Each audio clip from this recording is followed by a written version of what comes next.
A rubber match set up between the New York Boulders and your Evansville Otters on this Thursday night edition of Evansville Baseball. I'm Lucas Macklin, joined shortly by Riley Angel, as we have a very special night at the ballpark. Had a couple of first pitches from some interns here at Bossy Field, including Riley Angel. That's why he's not up here currently. Also going to be honoring Braden Scott at the ballpark tonight. Mentioned it. He got his 500th professional strikeout earlier this week on Tuesday. He also passed Tyler Vale for the most strikeouts in Otters history. That was after the resumption of the 10 strikeout game against Lake Erie that took place on May 25th. So honoring him at the ballpark tonight, honoring a couple of interns. That'll be their final day. And yes, that does mean this will be the final game with Riley Angel, but we will, of course, talk about that in a little bit. First, let's talk about last night's game. Evansville, unfortunately, could not come out on top. Lost 9-1. But Parker Brums got the start last night, went 7 innings, giving up 4 runs on 5 hits, 2 walks, and 5 strikeouts. Unfortunately, the bullpen that had been so good coming up to that game couldn't get it done. 3 runs off of Adrian Montova, a couple off of Gunnar Dennis, and couldn't keep it close. But obviously, the offense wasn't able to do much last night either. They did have 8 hits, just 1 less than New York last night, but only could push across 1 run on a J.J. Cruz single. 6 Otters ended up with hits last night, including multi-hit games from Ellis Schwartz and Keenan Taylor, but like I mentioned, could not push across enough runs. Also, a couple of errors defensively for Evansville as well. Welcome into Bossy Field. You're listening to the Papa John's pregame show. Remember that Papa John's is the official sponsor of the Otters pregame and postgame shows, available every game night, 20 minutes before and 10 minutes after each Otters game on the Otters Digital Network, the Home Team Network, and on 96.9 WYAR. Speaking of the Home Team Network, they are the exclusive home of every Frontier League game this year. Check out Home Team Network today. Sign up and get a front row seat to every Otters game this season. Mentioned that we're going to be honoring Braden Scott at the ballpark tonight. We're going to go and do that right now. We'll give you the on-field audio of that respect. Heritage Video Board and Honor Vision as we relive that special moment.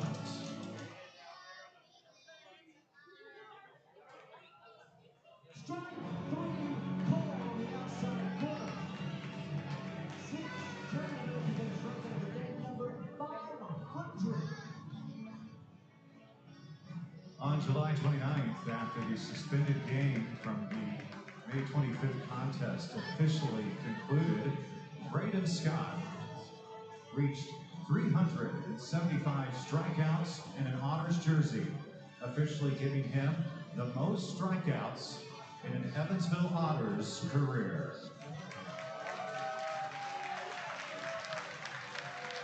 Since then, he has continued to sit batters down via the K, including 11 more strikeouts on Tuesday night, which kept him atop the Frontier League in strikeouts this season.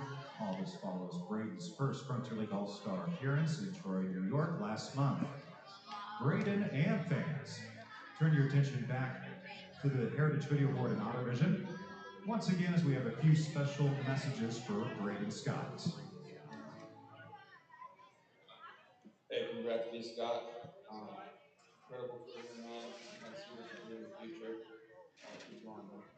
Hey, B. Scott, congratulations on 500 strikeouts. An amazing accomplishment. Very happy for you. It's been a pleasure being with you. What's up, B. Scott? I just want to say congratulations on your 500th career professional strikeout. It's been an awesome journey following me along these last few years. So best of luck the rest of the way. Congrats, B. Scott. I'm back. B. Scott, how you doing? Congratulations. B. Scott, congratulations, bro. No one else more deserving. You're a dog, bro. Scott, congratulations, buddy. Hey, B. Scott, congratulations. You're the man. Love you. I just want to say a big congrats to Braden Scott on the first 500 strikeouts, but also the all-time Otter strikeout record. That's a huge accomplishment. No one deserves more than Braden. Congrats. Yo, B. Scott, congrats on all the strikeouts. It's been fun to watch you pitches. Great strikeouts, bro. Love you, man. B. Scott, congratulations on becoming the Otters all-time strikeout leader and getting 500 career strikeouts. Happy for you, brother. You deserve it. Keep punching tickets, baby. Braden Scott, 500 career strikeouts. Absolutely no doubt in my mind that was going to happen. congratulations, bro. You earned it. You really did. You really, really did. Evansville is lucky to have a guy like you go out there every fifth day, absolutely be nails. He's done that for a long time, so maybe it's time to start considering putting his name on the left field line, retiring like that. But absolute legend, bro. Congratulations, and just keep going, keep grinding. Hey, Braden, congrats on becoming the franchise record holder in strikeouts. Honestly, you're one of the most competitively driven teammates I've ever had, and I can't think of anyone more deserving to have this award than you. I've always looked up to you and respected you for those things, and this award, this feat, really speaks to not only just your talent, but also your resiliency and consistency. It's really hard to go out there day in and day out and compete and keep that mindset with you. Congrats, you deserve every bit of this, and I'm so proud of you. Congrats, Miss Scott, you deserve it. Braden, congratulations on becoming the all-time strikeout leader. It's a testament to all of your hard work. I'm not happy for the manager and the players, but congratulations. Congratulations, Brady. It's been my pleasure having you. To have this career, you certainly deserve it. It's been my pleasure managing you, pitcher, and even better person. So thanks for being here for me all these years, and hopefully that's a record that stays for a long time. Ladies and gentlemen, let's give a big round of applause for Braden Scott, the Evansville Otters all-time leader in strikeouts. 30 years of Otters baseball, Braden Scott is at the top.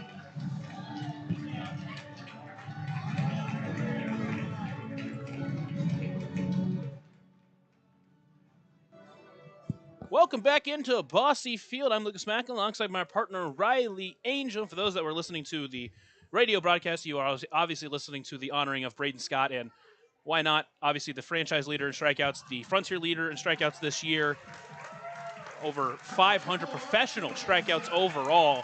He's just been excellent, and he's shown that and more this season. Yeah, he has just been so good, and now I guess we're going to hear a couple of words from Braden Scott, so we'll turn that up for you guys as well.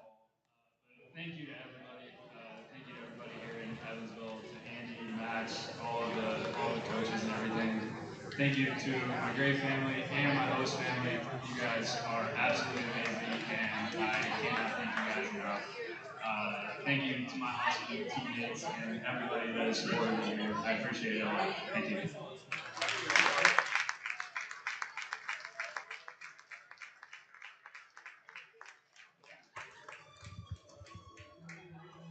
So that was Braden Scott giving some words. Obviously, as we were talking about, an amazing career, but an amazing season where he's been one of the best pitchers in the Frontier League this year. Yeah, he really has. And the last start where he got those 500 strikeout, that 500th strikeout, man, I mean, that was a perfect Braden Scott start. Got into a little bit of trouble, but really throughout the night, 11 strikeouts, a stretch where he struck out 7 straight. He was so unbelievably good. There were a couple of starts like that this year. The one against Schaumburg, where he really pitched well. The one before against, what was it, Lake Erie, where he started off 3 straight walks and then somehow got out of it and pitched a very, very strong 7 innings.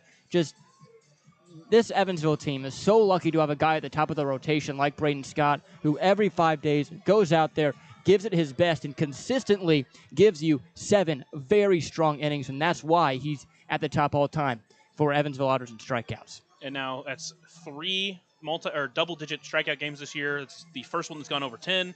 He has 3 of 4 in an Otters uniform this season. He has been excellent. Speaking of honoring players, we'll honor a broadcaster.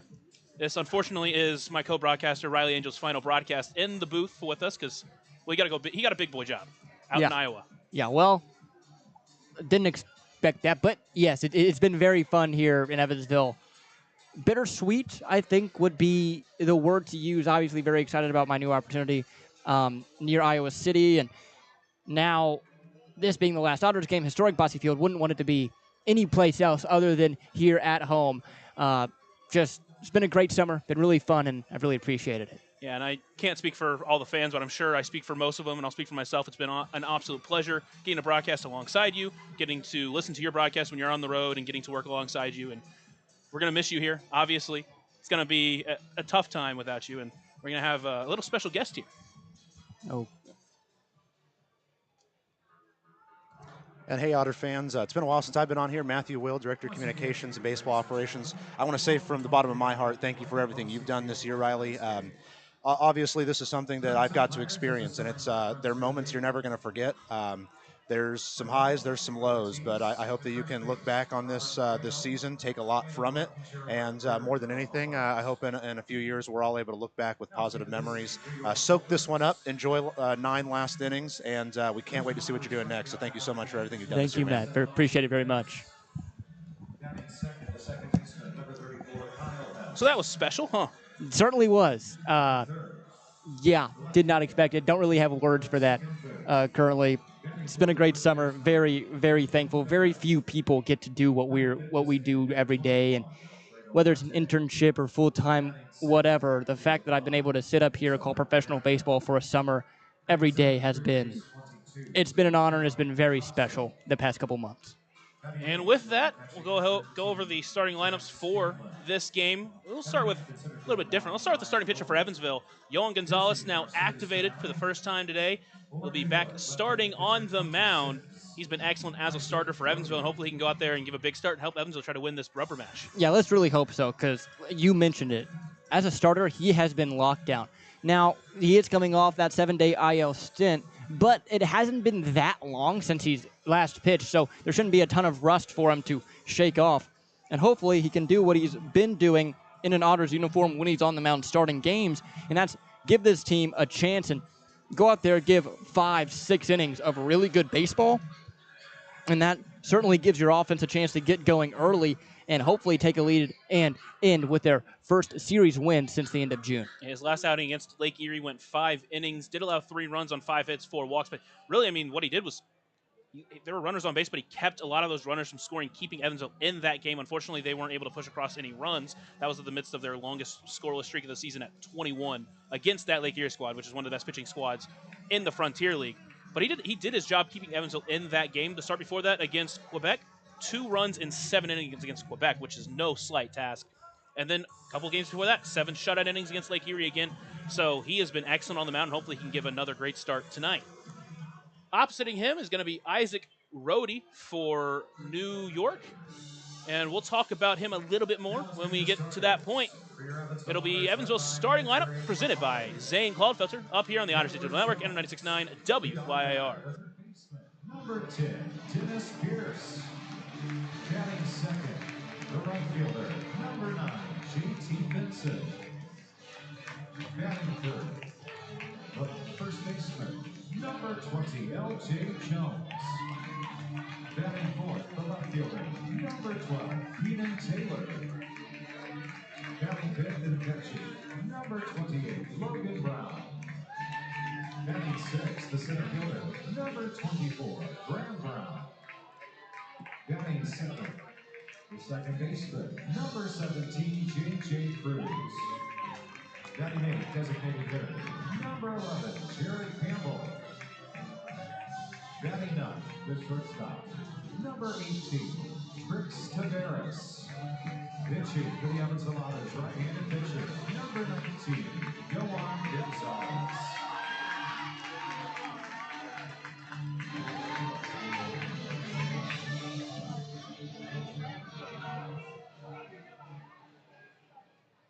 Ladies and gentlemen, at this time, would you please rise and remove your caps as we honor America's freedom, those who now protect it, and pay tribute to those who made the ultimate sacrifice with the singing of our national anthem, this evening performed by Lila Frank.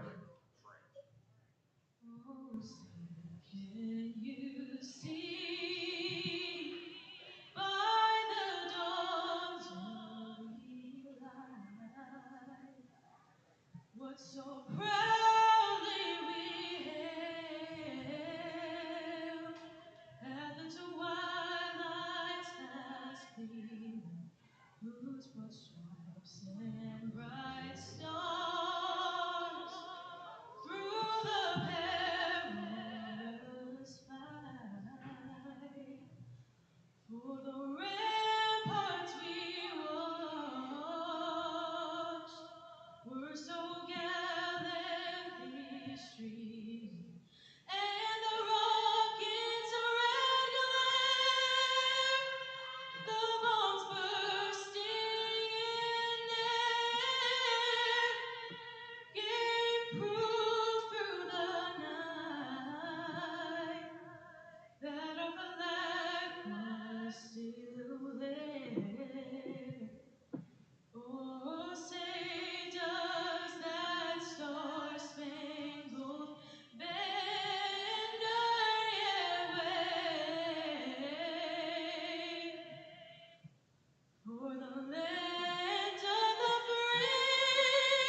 Welcome back into Bossy Field. It's about time for Otters baseball, and Yohan Gonzalez will take the mound for his 6th start of the season. Behind the plate for him is Logan Brown. That pitcher and catcher battery is sponsored by the Answered Auto Repair East, located at 2319 North Green River Road, or call 812-475-9000. Talked about it during the pregame show, but Yohan Gonzalez has made 5 starts. 3 of them have been quality starts, including a 7-inning outing against Quebec on the road, where he only allowed 2 runs. He has been excellent as a starter.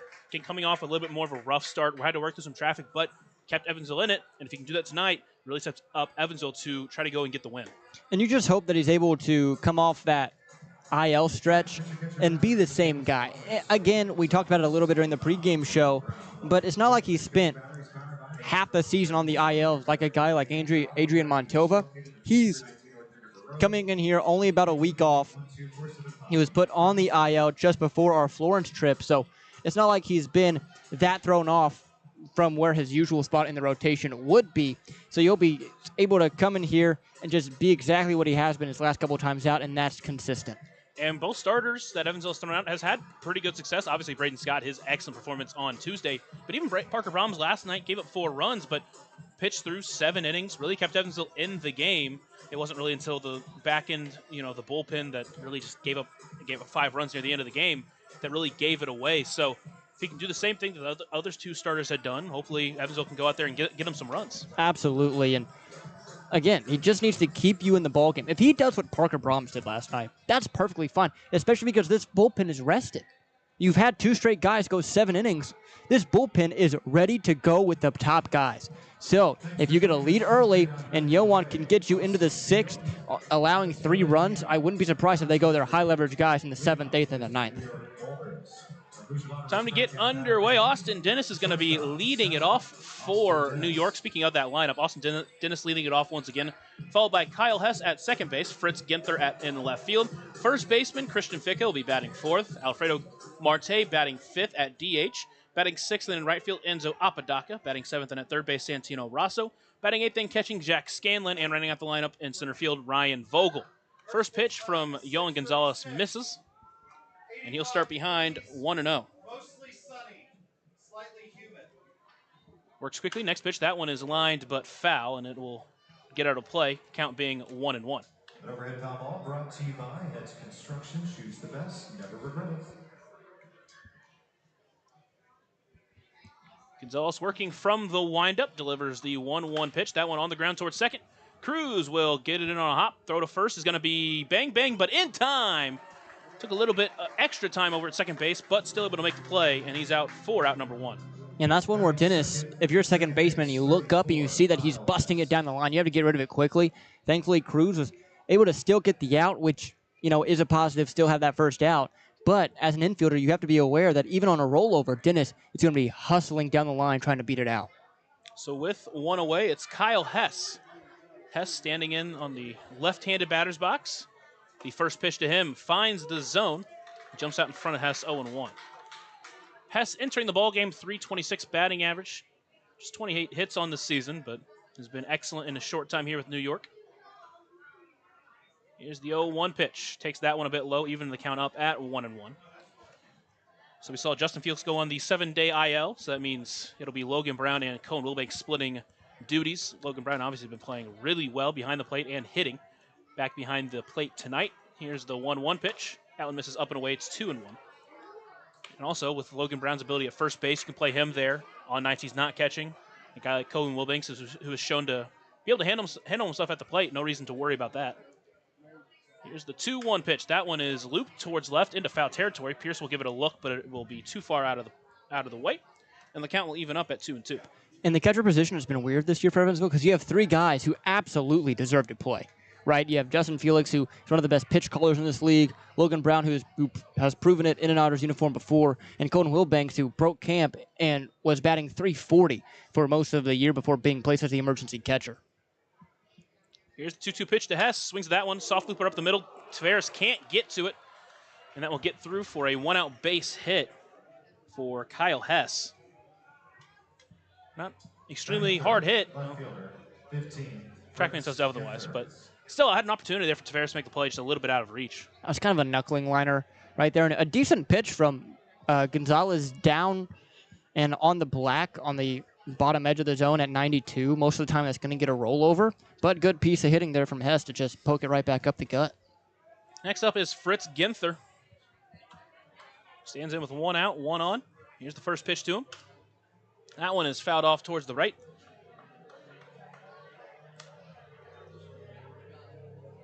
And he'll start behind 0-1. Ginther entering this ball game with a .285 batting average. He's 1 for 7 on the series with a double. Here's the 0-1 pitch. Swings through that one. Now he's behind 0-2. Ginther, a very home run kind of swinger. Does not get cheated. No. He's going to swing for the fences pretty much every time he takes a hack at one. Counts 0-2 to Ginther. Hess over at first base. Here's the 0-2 pitch. That one is fouled off to the right. Ginther stays alive. I like the idea there with the outside fastball, but at this point you've thrown now all fastballs in this at bat to this guy. Got a really good swing and miss up and in. Wouldn't be surprised if he throws a hook down and away, something that starts in that same tunnel. Gonzalez sets, delivers the next 0-2. That fastball stays high. Count now 1-2.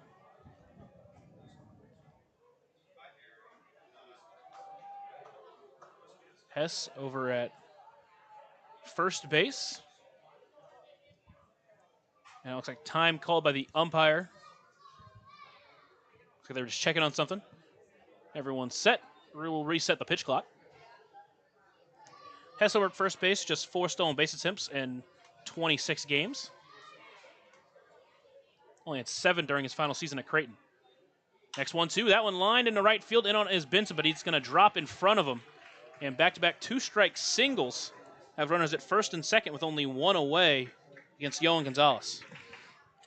And when you throw enough fastballs, these professional hitters are eventually going to get one in play. That one not well hit at all. It was off the end of the bat, just 73 miles per hour. But sometimes you get lucky as a hitter. And again, when you throw 6 straight fastballs to a guy at the professional level, he's going to find a way to put a bat on it. That one, not good contact, but somehow found the outfield grass. And now all of a sudden he's working with a runner in scoring position. Next up is Christian Ficca. Had a home run last night. First pitch to him misses outside for ball 1.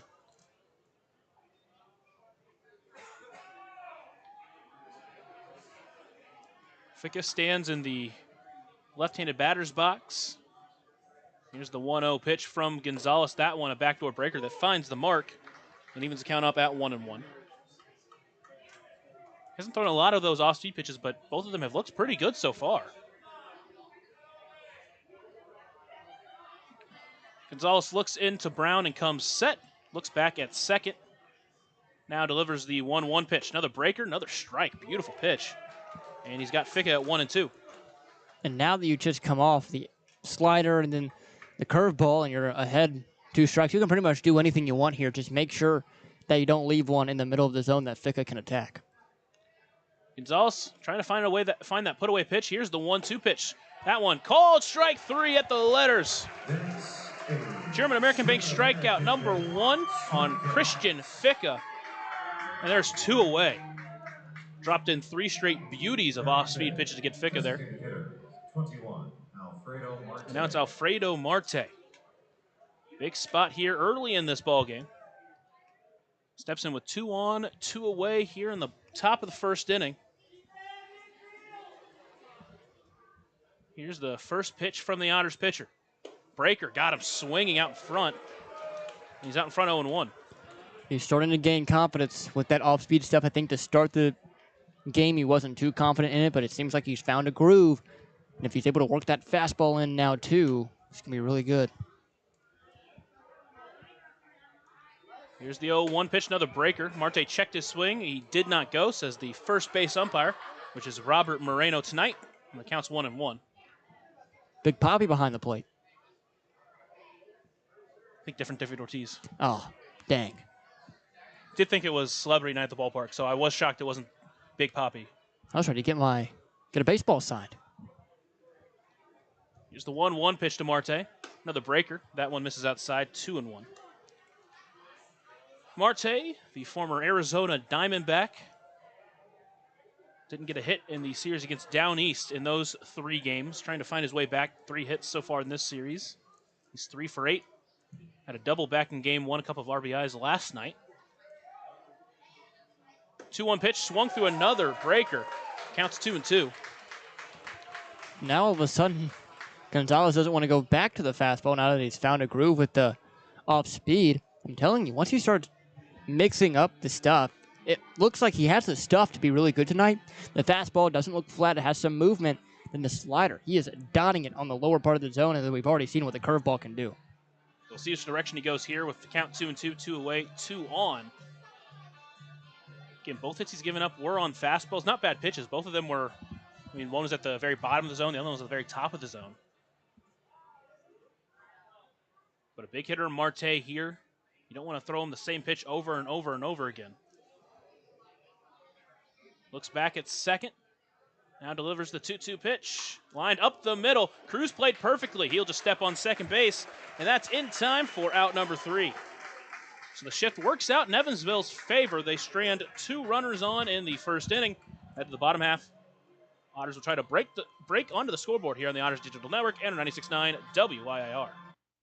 Join Smile on Down Syndrome for a rockin' extra experience at their 24th annual Smile Mile Walk on Saturday, October 4th from 9 to noon at the Vanderburgh County 4-H Fairgrounds. Register to walk or donate by visiting smileondownsyndrome.org and come ready to rock it out for an extra spectacular time. All ages and abilities welcome. Maintaining our independence becomes more and more vital as we age. Swerka and More can help you navigate this important journey by answering your questions and connecting you to free and unbiased community resources and support services. If you are seeking advice for yourself or a loved one, let Swerka be your first call. More information available at swerka.org or by calling 812-464-7800.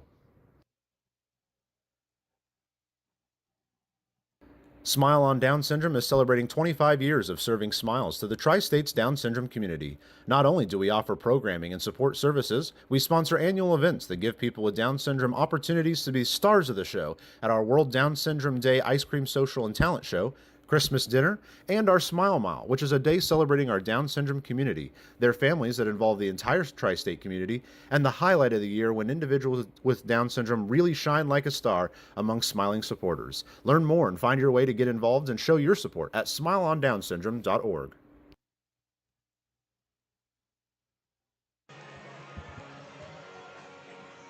We head to the bottom of the first inning here at Bosse Field.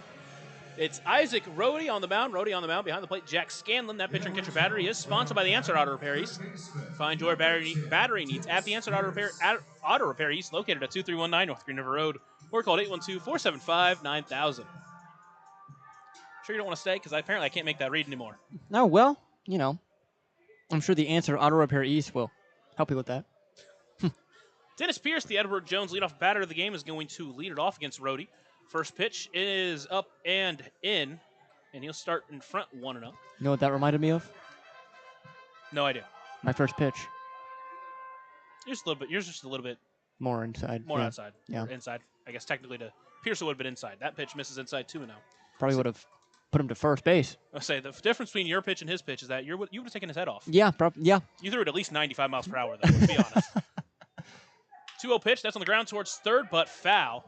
Just foul, and it's 2-1. I just need to see video of yours when you eventually do it. Well, I'm sure there'll be video somewhere. At the very least, there'll be the track man. Oh, yeah. Assuming I don't mess it up. Like me. Well, with Isaac Rohde on the mound, he's making his 6th start of the season, his 9th appearance. He's pitched to a 3.82 ERA, but over his last 2 starts, he's given up 8 runs over his 9 innings, including 3 runs in just 2 1/3. That pitch misses inside. Counts now 3-1. It was 3 runs in 2 1/3 innings against Down East on August 2nd.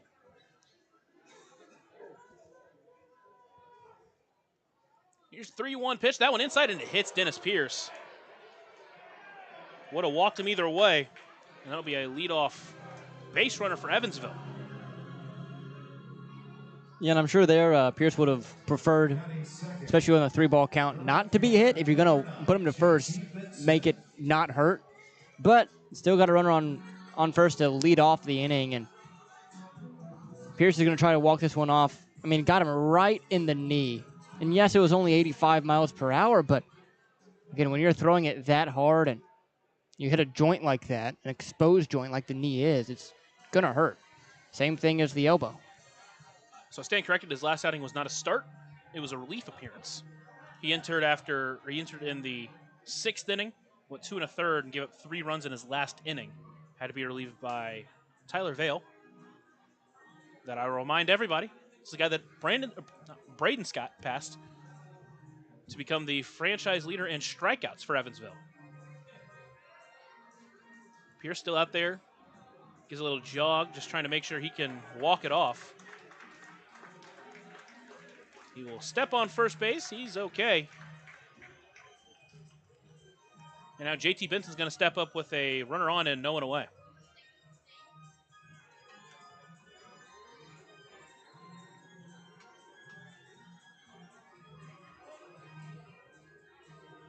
Obviously, it's still the first inning, but feels like a big spot here for Evansville, just trying to jump out to an early lead.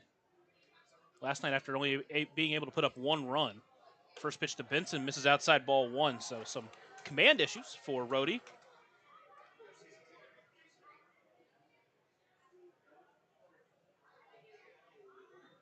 That pitch is lifted into foul territory towards the right side. Ficca trying to find his way over towards it, but it's going to drop out of play. And the count leaving up at 1-1.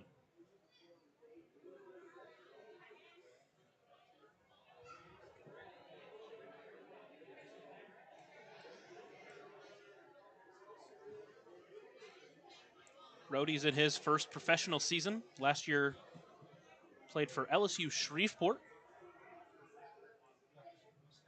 Started 17 games for them. 1-1 pitch that misses outside. It's 2-1.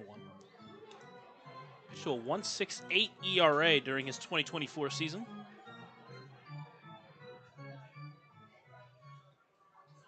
Again, Rhodey, who typically doesn't walk batters. That one's lifted deep into left center field. Vogel on his way back. That one's to the track. That one's to the wall. And that one's off the wall. Pierce rounding third. They're going to send him home. Throw is going to come to the plate. It's not going to be in time. And Evansville's going to jump in front early with a Deerhead double-decker double from JT Benson. And that's exactly what you want to do right there against a guy like Rodas, who was struggling to find the zone. He finally placed one in middle for Benson, who did not miss it. One hop the wall. Well, Pierce certainly wasn't running like his knee hurt. That's for sure, trying to get to home, and thankfully so, because Evansville now has a lead 1-0, and that feels so huge after last night. Next up is L.J. Jones, another RBI spot now for Evansville. He'll wait the first pitch from the southpaw. He'll take it in the zone. He'll start behind 0-1.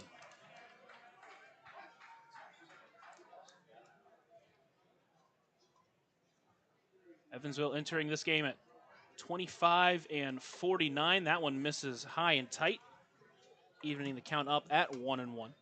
Took game 1 of the series behind a fantastic start from Braden Scott. Lost last night. 1-1 pitch. That one's lined towards right, but it's going to go foul. And now he'll be behind 1-2. New York's entering at 41-30, currently tied with Sussex County for the top of that, for the lead in that division.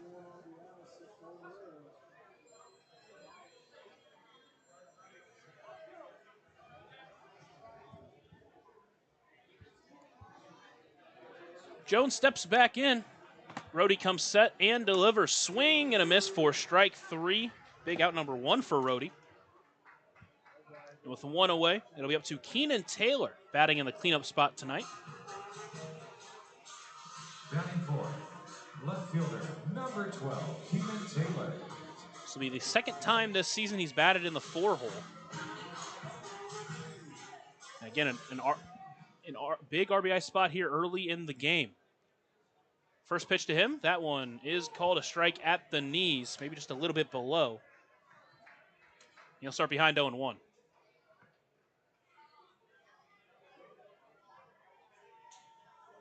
It's been a lot of off speed for Rhodey. That one on the ground towards second.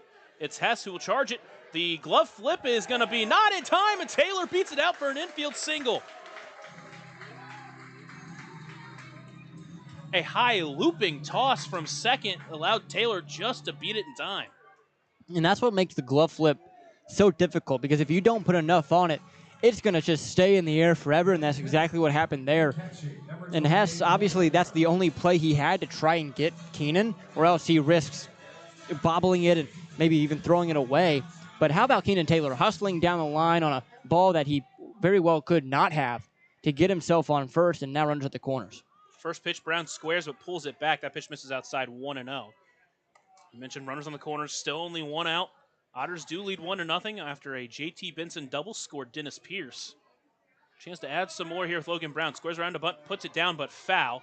That one off the home plate umpire tonight, David Ortiz. Counts 1-1.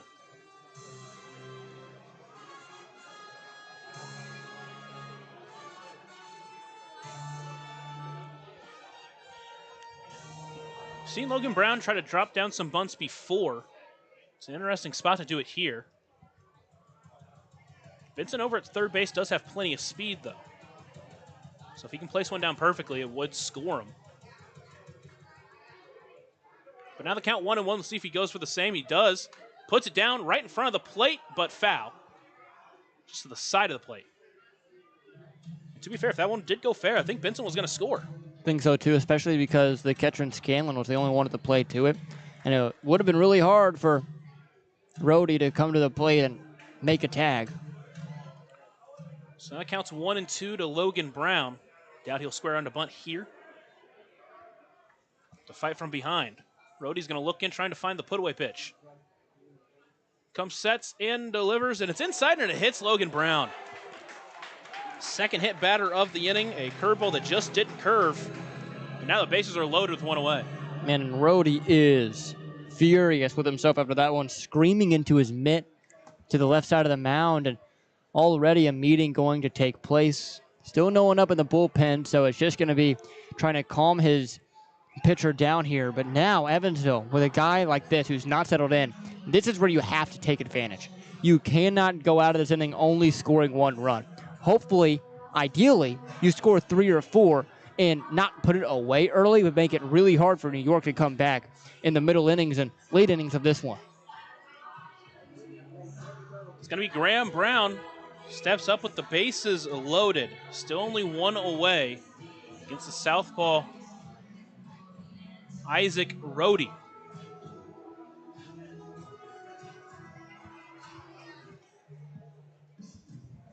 Again, this is Rhodey's first season. He's definitely impressed, especially for a New York team that's not been the best pitching-wise, although they have solidified over the past few weeks. That's why they've gone on a big run here.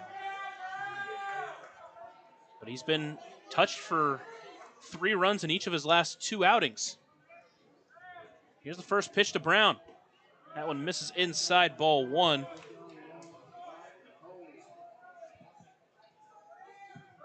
And again, for a guy who has not really had problems with walks all year, struggling to find the zone consistently. 1-0 pitch, swings through that off speed. Counts 1-1. Tell you what, that is a BP fastball right down the middle of. He took a big hack at it. If Rhodey gives him another one of those, it might not be back. Here's the 1-1 pitch. Swings through that one. That one dropped out of the zone. Counts 1-2. After setting him up with one of those, the similar speed, that one just dropped directly out of the zone. So now Brown's going to have to fight from behind 1-2. J.J. Cruz awaiting on deck. Takes that one inside. Tried to go back foot breaker, but Brown wasn't fooled. Counts 2-2.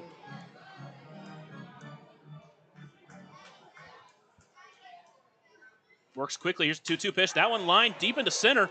Vogel didn't get a read on it initially, going back on it, but he's going to be able to get back on it in time. It will score Benson easily. Taylor heading towards third. Throw's going to come back to first. No one's there, but it hits Logan Brown.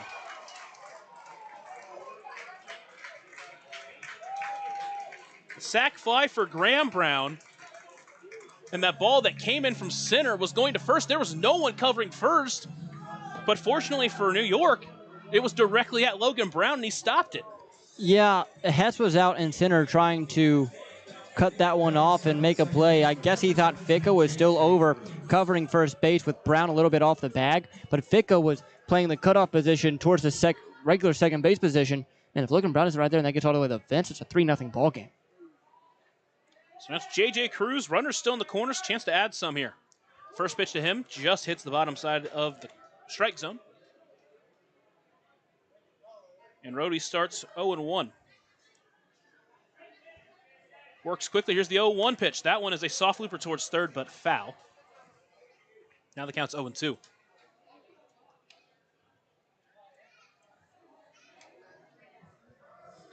So now Cruz is going to have to fight from behind if he wants to add to this Otters lead. They've seen him well in this inning, obviously. They've taken some tough pitches. They've hit the ball hard. 0-2 pitch, takes that one just a bit low and away. Counts now 1-2. Tell you what, with 2 strikes, that is a heck of a take for J.J. Cruz right there.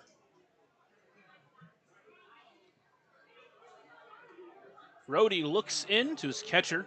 Scanlon comes set, now delivers the 1-2 pitch. Broken bat, soft looper to the first baseman, Ficka. It's going to be a tough play. No one's there to cover first, and everybody's safe, and the Otters add another run.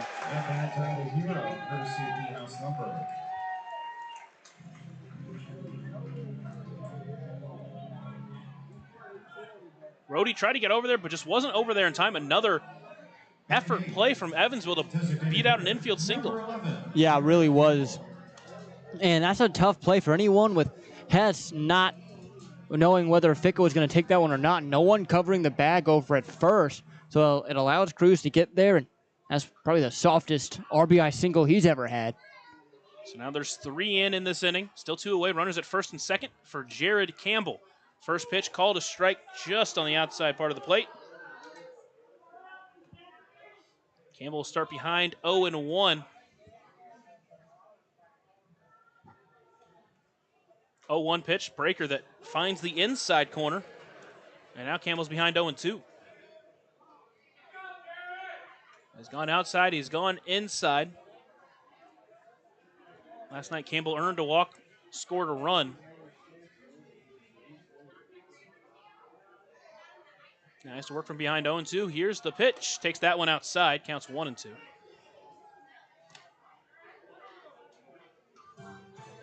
It's another one of those breakers you tried to break, but just didn't really break at all. 1-2. That one misses low. It's 2-2. Scanlon will ask for a new baseball. Really struggled to locate the fastball early in this start. It's been a lot of off-speed pitches. Here's 2-2 pitch. Both runners take off. That one's fouled. So we'll do it again. Logan Brown over at second base must have gotten a great read. It looks like the way Rhodey's working, he's working very quickly, so it's not taking too much time once he comes set. Logan Brown over at second base. J.J. Cruz over at first. Rhodey sets, delivers, and swung on a miss for strike 3. Rhodey finally gets out of the inning, but not before 8 Otters come to the plate, score 3, and jump out in front. So they'll take a 3-0 lead into the second here on the Otters Digital Network and on 96.9 WYIR. Right now in Vanderburgh County, over 800 children are in the child welfare system waiting for someone to be their voice, and you could be that voice by becoming a court-appointed special advocate, a CASA volunteer. Donating just a few hours a month of your time can change a child's life forever. Vanderburgh County CASA invites you to join them. Stand up, speak out, be for the child, be a CASA. For more information, visit vandcasa.com. That's VAND CASA.com.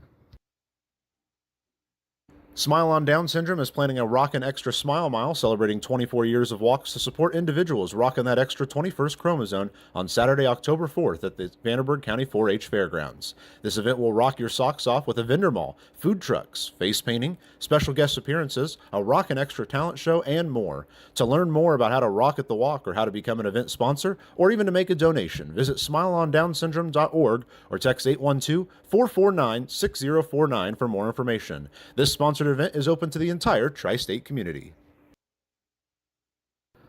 Ballet Indiana is made up of local ballet professionals, dedicated parents, and community members in order to provide unique and life-enriching experiences for hundreds of young dancers, while carrying out their mission to inspire a lifelong appreciation for dance for both our dancers and the Evansville community. More information on Ballet Indiana and information about their upcoming performances is available at balletindiana.org. We head to the top of the second inning here at Bosse Field, and Yoel Gonzalez now out there with a 3-run lead.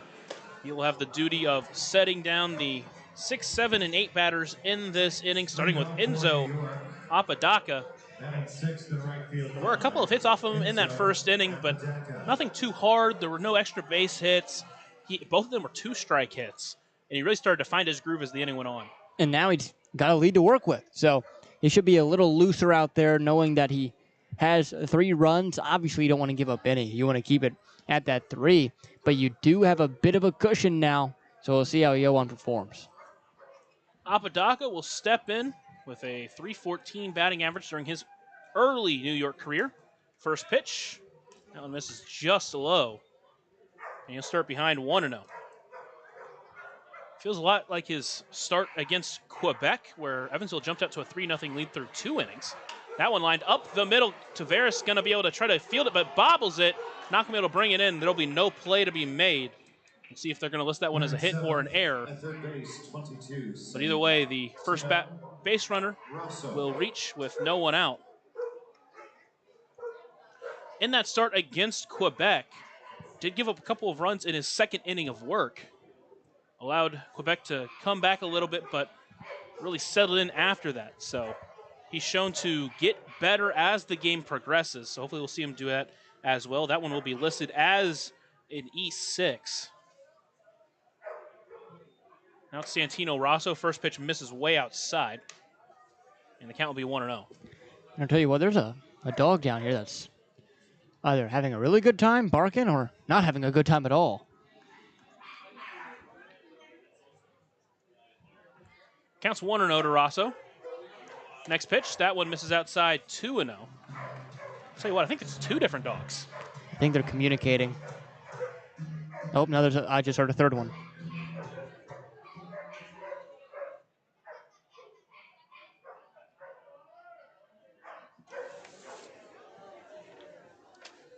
Counts 2-0 to Rosso. That next pitch misses outside again, 3-0. So he's missed 3 straight arm side. Just struggling to find command all of a sudden. We were talking about dogs barking. Obviously, want to thank tonight's nonprofit sponsor, the Vanderburgh Humane Society. The Humane Society serves more than 12,000 tri-state families every year through programs like pet adoption and low-cost spay and neuter. How about that? So a quick conversation between Logan Brown and Yoan Gonzalez. He'll come back behind the plate as now he has to work from behind 3-0 against Rosso. Rosso been one of the consistent bats in the lineup for New York all season. 3-0 pitch. That one does find the mark, gets back in the count. Now it's 3-1. Rosso did not play in last night's game. That one is hit high into foul territory. It's going to get up and out of play for an overhead foul ball. Brought to you by Heads Construction. Choose the best, never regret it. Count runs full. I say Rosso didn't play. Technically, he did pinch run last night. Yeah. But in game 1, went 0 for 4, 3 strikeouts. Started 3-0. Counts now 3-2. Here's the payoff pitch. That one lined into left field. It's going to get down for a base hit. Rounding second, heading to third is Apodaca. Taylor struggles to get control of it, and Rosso is going to take second base as well, and now there are runners at second and third with no one out.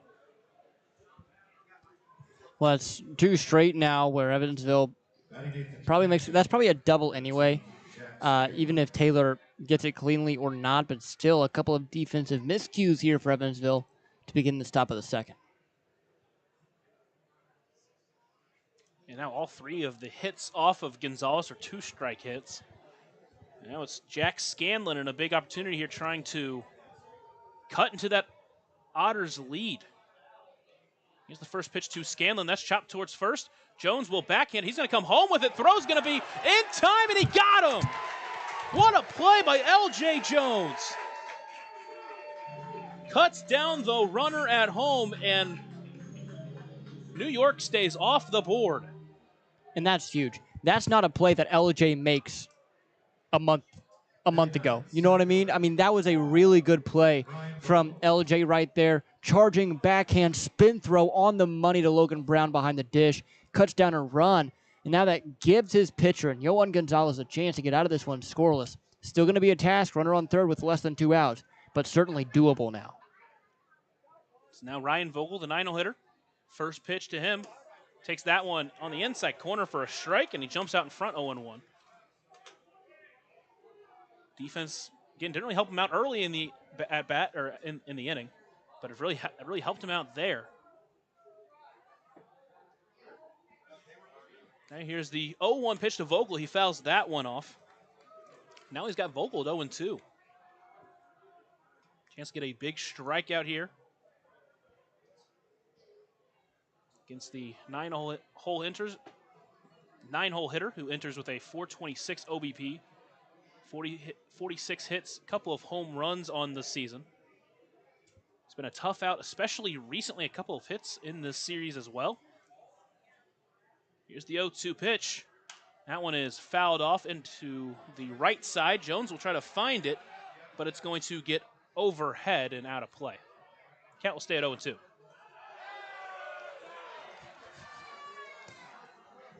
Well, Jones got it up off the grandstand. Does that count? I think in banana ball that counts. Does that count here? I mean, if banana ball plays here, I think we can get the banana heads. The banana heads? That's not it. Savannah bananas, yeah. I was thinking melon heads. Oh, okay. Yeah, I see. I see. I mixed it up. Here's the next 0-2 pitch inside. Vogel had to get out of the way of it. Counts 1-2. Did you know Backyard Baseball 1995 is on the consoles now for like $10? I think I heard that, but I never looked at it. Great deal. I don't know if I'd ever play it. That's the problem. I've spent too much time. Here's the 1-2 pitch to Vogel. That one, cold strike 3 at the letters. His second backwards K of the game, and there's 2 away. His second German-American Bank strikeout of the game. And with 2 away, all you need is an out here to get out of the inning scoreless. Huge. Absolutely huge. And it's going to be a tough one facing Austin Dennis, who has been so good this year. But, again, 2 outs. Only 34% of the time does he get a hit. So, odds play in our favor here, and I have no doubt that Gonzalez is going to be able to perform. Here's the first pitch to Dennis. That one misses high for ball 1.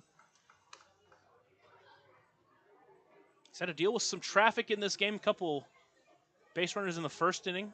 Runners at second and third with no one out here in the second. But he's an out away from getting out of the inning. Here's the 0-1 pitch. Up the middle. Back to Gonzalez. He'll take it himself and toss to first base.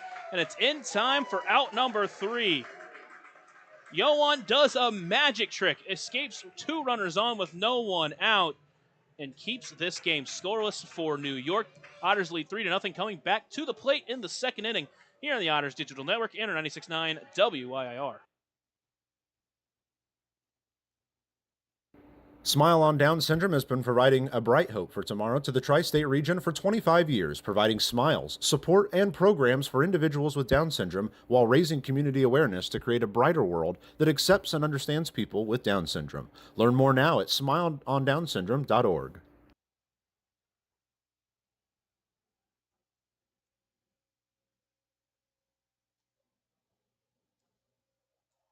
Join Smile on Down Syndrome for a rockin' extra experience at their 24th annual Smile Mile Walk on Saturday, October 4th from 9 to noon at the Vanderburgh County 4-H Fairgrounds. Register to walk or donate by visiting smileondownsyndrome.org and come ready to rock it out for an extra spectacular time. All ages and abilities welcome.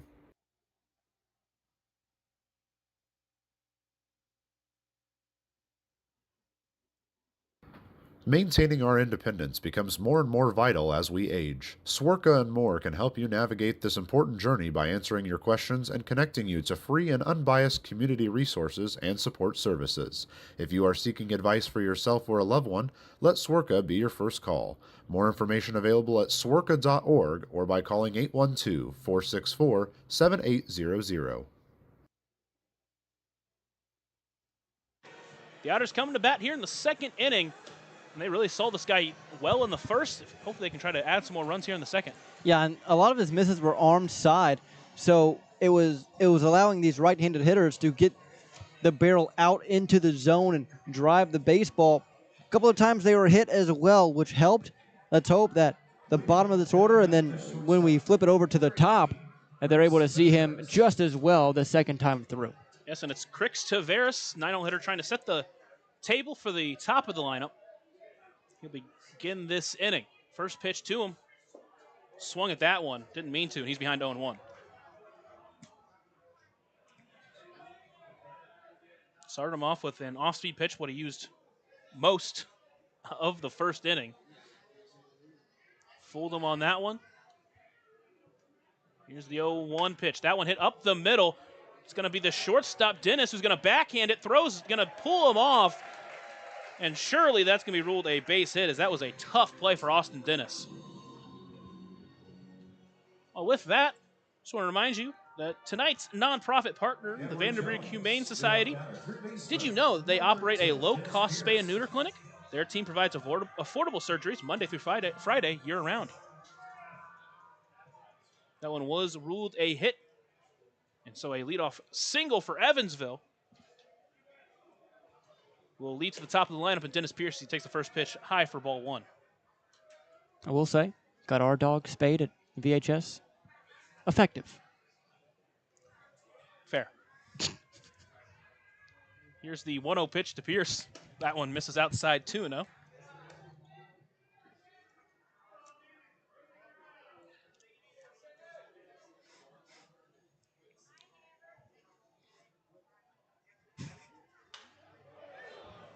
That one's popped up. Right side of the infield. It'll be Hess who's going to try to find it. He's going to get under and bring it in for out number one.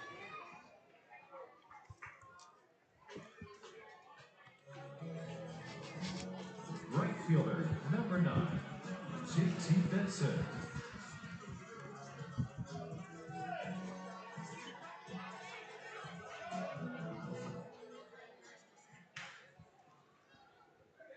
Next up is J.T. Benson. Big double for him last time up. That pitch misses outside ball one. Got the scoring started after Dennis reached on a hit by pitch. Here's the next pitch. That one finds the zone, actually. Counts 1-1.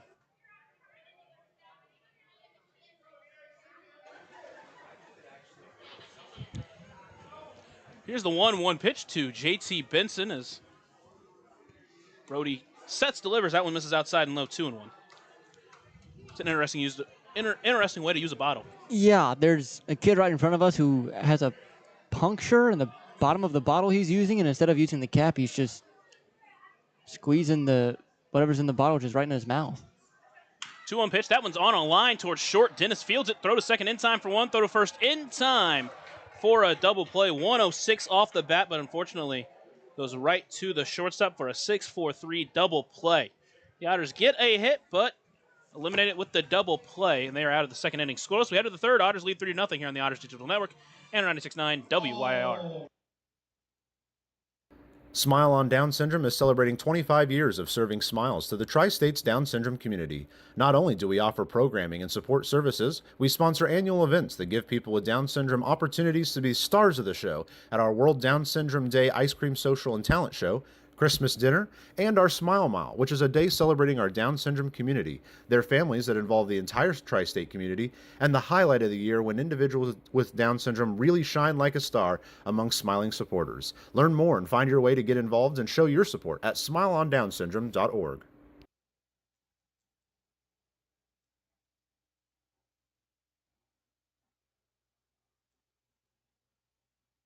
Right now in Vanderburgh County, over 800 children are in the child welfare system waiting for someone to be their voice, and you could be that voice by becoming a court-appointed special advocate, a CASA volunteer. Donating just a few hours a month of your time can change a child's life forever. Vanderburgh County CASA invites you to join them. Stand up, speak out, be for the child, be a CASA. For more information, visit vandcasa.com. That's VAND-CASA.com.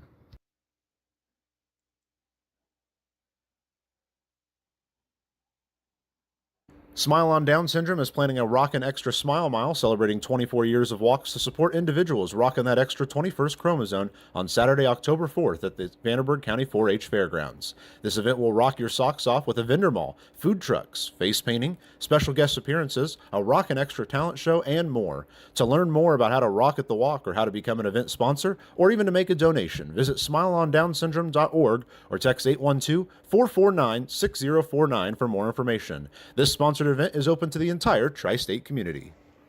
To the third we go here in Bossy Field. Yohan Gonzalez, after working some impressive work last inning, comes back out, faces Kyle Hess. First pitch to him, finds the back door, and he's out in front 0-1. Had to use some magic tricks in that last inning. Had runs at second and third, no one out.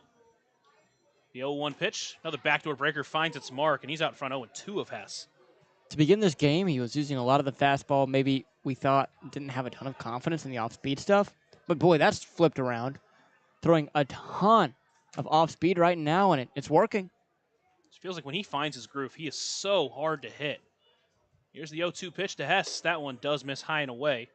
Count 1-2. Had a great play from L.J. Jones in that last inning as well to gun the runner down at home. 1-2 pitch, backdoor breaker, catches him looking. Third backwards K of the game. That's 3 German American Bank strikeouts for Yohan Gonzalez. There's one away. When you're controlling that outside edge to left-handed hitters as a righty with that backdoor breaker, it's so hard to swing at it as a hitter, even with 2 strikes, because out of the hand it starts so far outside and somehow finds its way back to the edge of the zone. Really good pitch there from Yohan. Next up is Fritz Ginther. First pitch to him is a breaker that finds the zone. He's out in front 0-1. Ginther had one of the 2 singles back in the first inning. The 0-1 pitch, checked his swing, did not go. This is the first base umpire. Counts 1-1. That pitch just missed low. Been a lot of hits in the first couple of innings. 3 hits for New York, 4 hits for Evansville, but Evansville's been able to push across 3 runs. New York, not any. That breaker misses outside 2-1. Only 1 fastball in this inning from Gonzalez that he missed arm side.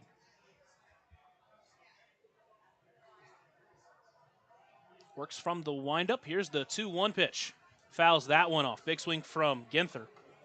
Counts 2-2. That was a good pitch.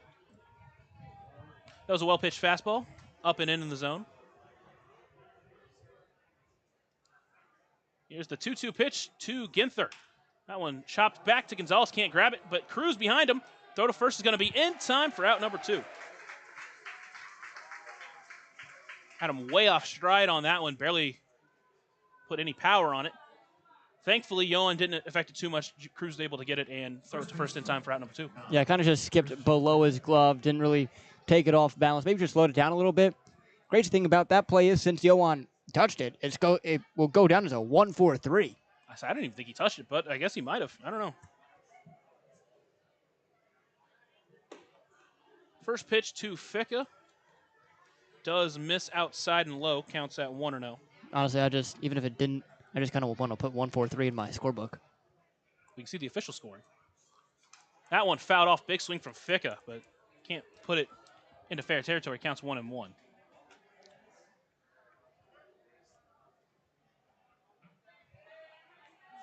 Ficca has a big load to his at bat. Next pitch misses outside. Counts 2-1. Big load up in his stride. A ton of weight on that back foot, that's for sure. And we saw it last night, or not last night, Tuesday night, when Scott got him thinking fastball and it went off speed. He was way out in front of it. 2-1 pitch. That one misses just low, 3-1. They do roll to 1-4-3. I think you're kind of right, though. Even if it's not technically 1-4-3, it sounds cooler if it's 1-4-3. Absolutely. Really, the second time Gonzalez has worked from behind. Here's the 3-1 pitch. That one called strike 2. Maybe gave him a little bit, but he'll take it. Count runs full. Yeah, he's been giving that outside corner to lefties so far tonight. So even the Otters hitters, they have to be aware of that when they're up to bat. Here's the payoff pitch to Ficca. That one line towards second. Cruz with a nice dig. Throw to first in time for out number 3. So Gonzalez works from behind there, but gets out of the inning unharmed. We head to the bottom of the third. Otters still lead 3-0 here on the Otters Digital Network and 96.9 WYIR.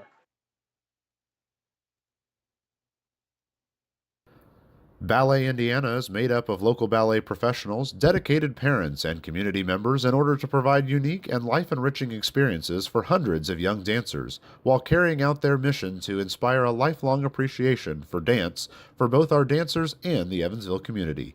More information on Ballet Indiana and information about their upcoming performances is available at balletindiana.org. Smile on Down Syndrome has been providing a bright hope for tomorrow to the tri-state region for 25 years, providing smiles, support, and programs for individuals with Down syndrome while raising community awareness to create a brighter world that accepts and understands people with Down syndrome. Learn more now at smileondownsyndrome.org.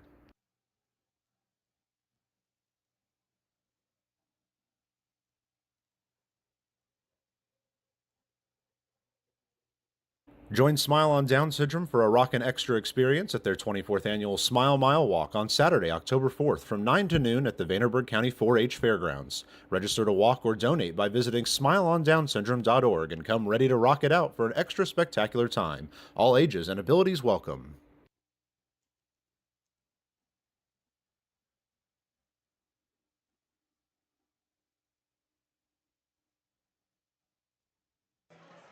We head to the bottom of the third inning here in Evansville at Bossy Field.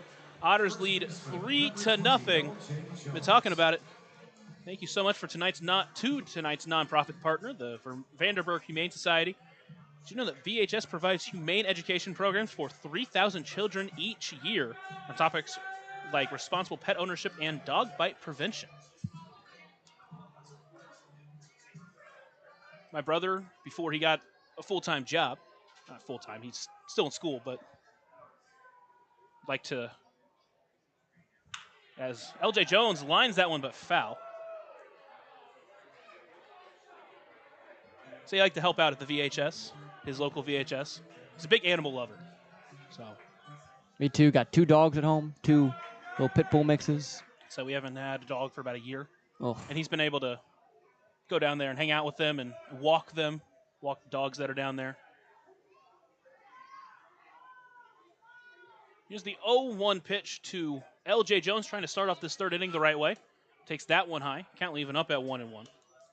Did strike out swinging his first time, but made an incredible play over at first base in the second.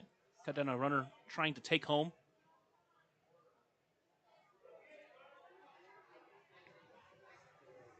Rhodey looks in, comes set now, delivers. That one lined pretty well to left. Maybe got a little bit off the end of the bat, though. Ginther able to get under it and bring in for out number 1. Just a little bit off stride, a little bit out in front. That's one thing that Rhodey has done well against LJ, especially, is LJ in that first at-bat was really out in front of everything that Rhodey was throwing. And right there, I mean, he made good contact, but just wasn't on time. If he's on time, that thing is probably going a long way. But Rhodey has had him off balance so far all night. So with 1 away, it'll be Keenan Taylor. First pitch to him swinging, but is behind on it. He'll start behind 0-1. Legged out an infield single his first time up. A couple of great effort plays in that second inning for Evansville. That pitch misses low, count 1-1. A couple of hits last night for him as well. He's starting to find that form again that he started the season on. 1-1 pitch, that one on a line towards third. Great stop by Rosso. Throw to first is offline. Taylor avoids the tag and he's safe. What a play by Keenan Taylor. A couple of great effort plays. Yeah, that one, I mean, he went to slide. He didn't really slide. He kind of dove at that one, took a bit of a bounce, It didn't look like it felt good, but boy, oh boy, a great effort play from him there. The throw kind of that Rosso tossed across the diamond took Ficka off of the bag a little bit, but it was going to be a close play either way. The fact that Keenan was able to slide in got him under the tag, which helped him get that infield single. Now that's 2 straight. I mean, he struggled a little bit at the dish. That's 2 straight infield singles where he's had to hustle for, and that's great to see, especially for a guy who's in a slump, maybe not super strong mentally right now. That's Logan Brown. First pitch to him, swinging high chopper towards first, but foul. He'll start behind 0-1. I mean, really, that was also a hit taken away from 103 off the bat on a line. It was a great play by Ross over at third. But again, his effort made Rosso maybe throw it a little bit more aggressively than he wanted to. 1 away, runner out first is Keenan Taylor. Here's the 0-1 pitch to Logan Brown. Swings through that one, comes up empty. Now he's behind 0-2. This is one of those things that we've seen from Evansville. They get on the board early, and then the starter out there does find a groove, and they struggle to find runs.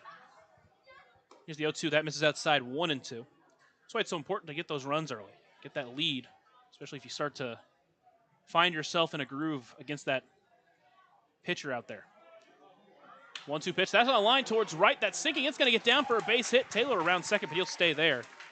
And there'll be runners at first and second with only 1 away in the inning. Yeah, that one, I mean, Brown, front foot down really early. He was out in front, but was able to slow down that swing a little bit and just throw the bat head out there, line it over the second baseman's head for a knock. And now 2 runners on, only 1 away. I mean, Graham Brown, J.J. Cruz, they both have an RBI here tonight, so hopefully one of them can get a multi-RBI game, or maybe even both of them. It's Graham Brown at the plate. Got some good wood on his last at-bat, but only ended up being a sac fly. First pitch to him. Does find the zone top corner. He'll start behind 0-1. Brown, another one of the guys that's started to really find a groove here. Went a little bit on a cold streak, but has really found himself the last few games. 0-1 pitch, swings through that one, comes up empty. Counts 0-2. And even in a night like last night, had a couple of good at-bats, had a really good swing on a ball that just missed being a home run. Big sac fly for him in the first inning. Now he's got an 0-2 count. Here's the pitch. That one on a line towards left. That's going to get down for a base hit. Taylor rounding third. They're going to send him. Throw's going to come home, and it's not going to be in time. Evans is going to score. Throw's going to come to third base, not in time. And the Otters use some nifty base running, extend their lead, and put runners on the corners. And again, soft contact, getting the job done for Evansville. Boy, it feels like sometimes this year the luck has been all against them. Tonight, the luck is exactly on their side. Again, Brown has been off balance all night against Rhodey, was way out in front, somehow got the bat head to it and just looped it over the shortstop Dennis's head for an RBI single. And now we're going to have a full infield meeting on the mound. Runners on the corners, only 1 away for J.J. Cruz. It's now 2 RBIs on the night for Graham Brown. Cruz has an RBI single his first time up. It's now 3 straight hits for Evansville in this inning. And this is kind of the same strategy we saw in Quebec, where they put some runs up early, but they don't let up. They add some more runs. Continue to add. They're doing it here, and now J.J. Cruz has a chance to add some more.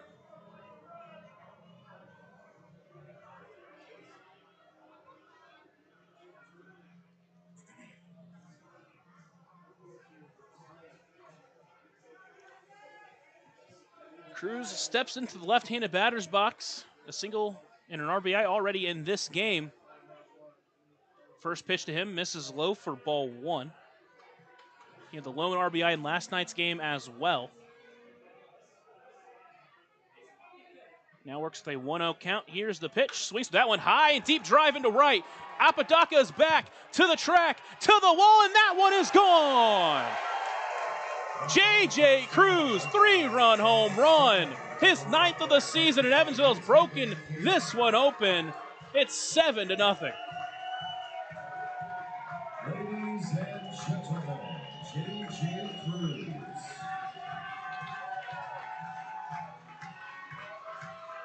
Left and off-speed pitch, middle, and he turned on it.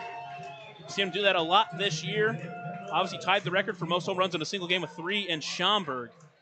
He's got a lot of pop in that bat. He certainly does. And again, Rhodey all night has been leaving those slow pitches over the middle of the plate. It was just about time for an Evansville Otter to get into one. And boy, oh boy, did J.J. Cruz do that. I mean, I wouldn't be surprised if that ball's on Heidelbach. That first pitch to Jared Campbell does find the zone. He'll start behind 0-1. You get a bad feeling those are one of those that didn't pick up the distance. Next pitch swung through on that by Campbell, counts 0-2.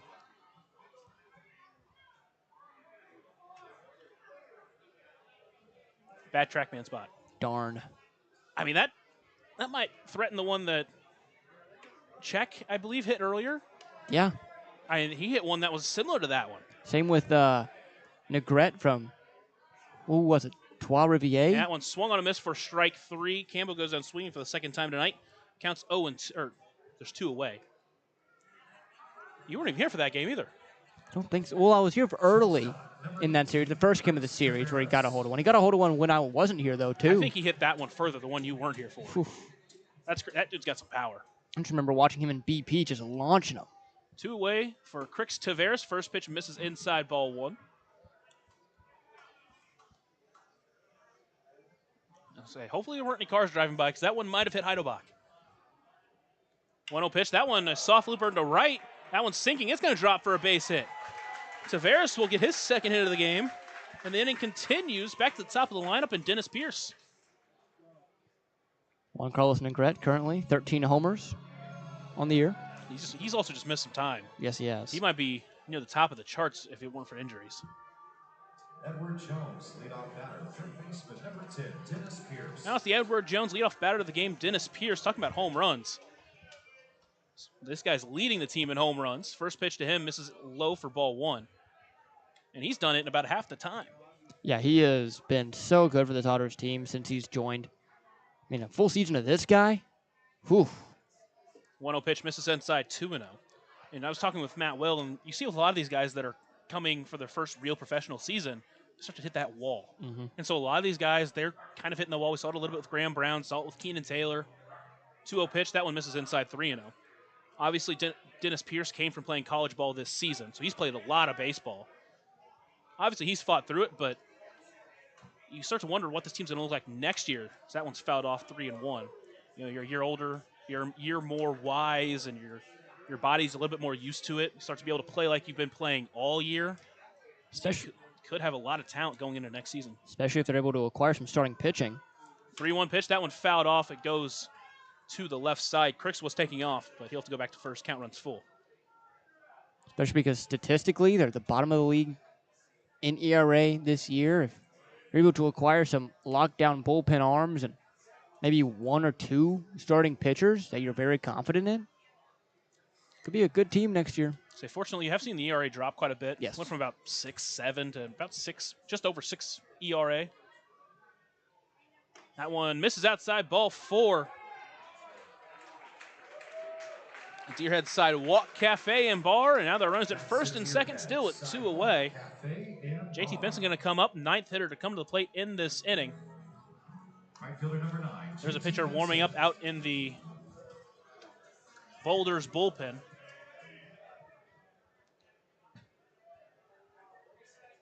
Rody's going to stay out there. First pitch to Benson. Little nubbler over towards second. Be a tough play for Hess. Glove toss, but that one is in time for out number 3. Another bang-bang play. McCauley's going to go talk, but man, this game at this point, you're already up 7-0. No reason to worry about anything. And that's going to end the inning. Couple of runners are stranded, but Otters had 4 more runs. Big 3-run shot off the bat of J.J. Cruz. And we'll head to the 4th inning. Otters lead 7-0 here on the Otters Digital Network and 96.9 WYIR. Maintaining our independence becomes more and more vital as we age. Swerka and More can help you navigate this important journey by answering your questions and connecting you to free and unbiased community resources and support services. If you are seeking advice for yourself or a loved one, let Swerka be your first call. More information available at swerka.org or by calling 812-464-7800. Smile on Down Syndrome is celebrating 25 years of serving smiles to the Tri-States Down Syndrome community. Not only do we offer programming and support services, we sponsor annual events that give people with Down syndrome opportunities to be stars of the show at our World Down Syndrome Day Ice Cream Social and Talent Show, Christmas dinner, and our Smile Mile, which is a day celebrating our Down syndrome community, their families that involve the entire tri-state community, and the highlight of the year when individuals with Down syndrome really shine like a star among smiling supporters. Learn more and find your way to get involved and show your support at smileondownsyndrome.org. Right now in Vanderburgh County, over 800 children are in the child welfare system waiting for someone to be their voice, and you could be that voice by becoming a court-appointed special advocate, a CASA volunteer. Donating just a few hours a month of your time can change a child's life forever. Vanderburgh County CASA invites you to join them. Stand up, speak out, be for the child, be a CASA.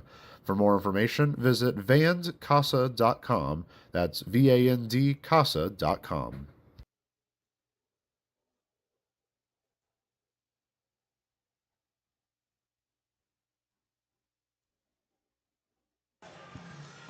Welcome back to Evansville Otters baseball here, top half of the fourth inning. 7-0 the score, Evansville in front. We once again want to say thank you to tonight's nonprofit partner, the Vanderburgh Humane Society. The Vanderburgh Humane Society operates several outreach programs for veterans, domestic violence victims, homeless individuals with pets, and senior citizens. I'm Riley Angel alongside my partner, Lucas Macklin. Thank you so much for joining us here on this thirstiest of Thursdays here at Bosse Field in Evansville, Indiana. The Otters have gotten out to a great start here in this one through the first three. Yohan Gonzalez has been part of that, 3 scoreless innings thus far. He faces Marte, Apodaca, and Rosso, the 3-2 up. Here's Alfredo Marte, the pitch, taken for a strike, 0-1. Marte 0 for 1, grounded into a 4 unassisted. His last time, Gonzalez fires in. Swung on, blasted foul, right side, 0-2. Brought to you by Mix Construction. Choose the best, never regret it. As I was mentioning, feels very similar to the Quebec game. Just keep adding this lead and keep trying to pull away, really knock them out as early as possible. 0-2, swung on, soft grounder up the middle, charging Tavares, makes the play, throw to first in time, 1 away. And you see a lot of games like this for Evansville where they play well. It looks like everyone's hitting the ball really well, and then for whatever reason, they just can't translate it to every single game. Right fielder 5, Enzo Apodaca. Enzo Apodaca now reached on an error. His first time was cut down trying to score by L.J. Jones, of all people. Back in that second inning on a phenomenal play. Gonzalez looks in, now begins the motion, kicks back, kicks, fires, and that's going to be in there for a strike, 0-1. Gonzalez also has looked really good through 3 1/3 here tonight. Worked through some trouble, which is exactly what you want to see. The pitch, swung on, fouled up, and overhead foul ball brought to you by Heads Construction. Choose the best and never regret it.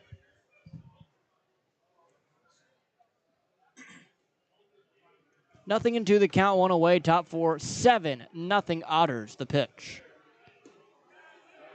Checked his swing, look over to Noah Hobart, is no swing, 1-2 now. For a second there, I thought Ortiz was going to call that strike 3. Wasn't too far off the plate.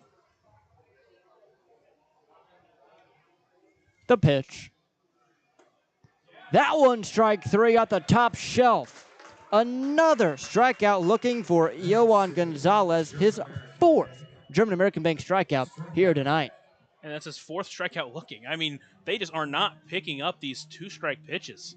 And again, that's just a testament to Yohan Gonzalez. These are all strikes, and they're all very much hitting the black that they're holding off on and getting called for strike 3. Now Santino Rosso with a 2 away in the 4th. The pitch, swung on and missed. Big swing from Rosso, 0-1. Gonzalez hasn't used the fastball that much tonight, other than that first inning. He's mostly working with his secondary stuff. Here's the 0-1. Swung on, foul, tipped at the plate, 0-2.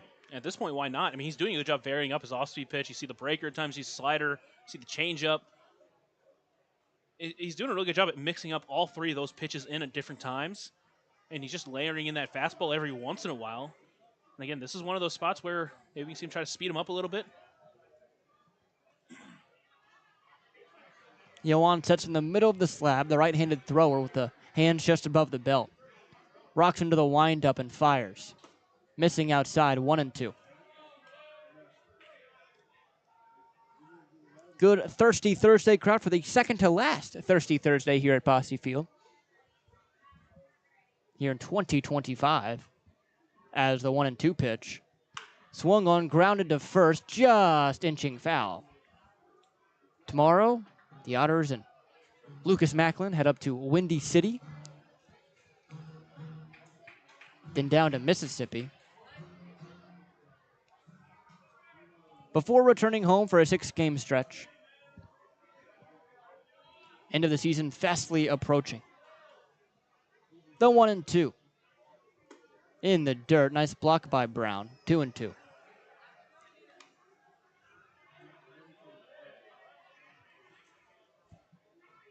New York really battling Sussex County for that first place spot in the East. They are currently tied in first place in that division. The pitch. Swung on, bounced to second. Cruz handles, throws, out number 3. So, 1, 2, 3, go the Boulders again here in the fourth. We go to the bottom half. 7-0 Evansville here on 96.9 WIR on the Otters Digital Network. Smile on Down Syndrome is planning a Rockin' Extra Smile Mile celebrating 24 years of walks to support individuals rocking that extra 21st chromosome on Saturday, October 4th at the Vanderburgh County 4-H Fairgrounds. This event will rock your socks off with a vendor mall, food trucks, face painting, special guest appearances, a Rockin' Extra talent show, and more. To learn more about how to rock at the walk or how to become an event sponsor or even to make a donation, visit smileondownsyndrome.org or text 812-449-6049 for more information. This sponsored event is open to the entire tri-state community.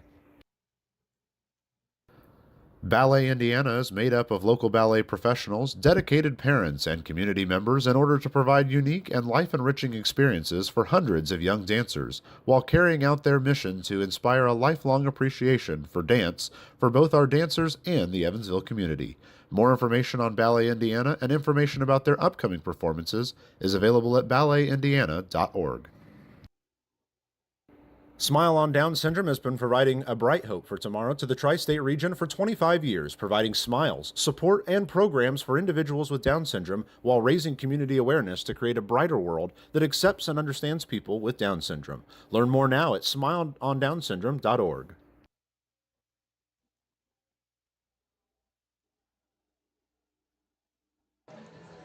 New pitcher on the mound for New York. It's Cole Patton. Behind the plate is still Scanlon. That pitcher-catcher battery is sponsored by the Answer Auto Repair East. Find your battery needs at the Answer Auto Repair East, located at 2319 North Green River Road, or call at 812-475-9000. Cole Patton will see how he does here. What's his numbers look like? Well, this is his first season here with New York, second game of the season. He was initially a 17th round draft pick in the 22 draft by the Tigers. Back in that draft, spent about 3 seasons with them, and again has joined Indy Ball for the first time. Pitched 1 game, went 2 innings, didn't allow a run. And again, kind of brought into a very much mop-up role situation here, just trying to make sure this deficit doesn't get any worse. He faces L.J. Jones to start the inning. The 0-1 pitch.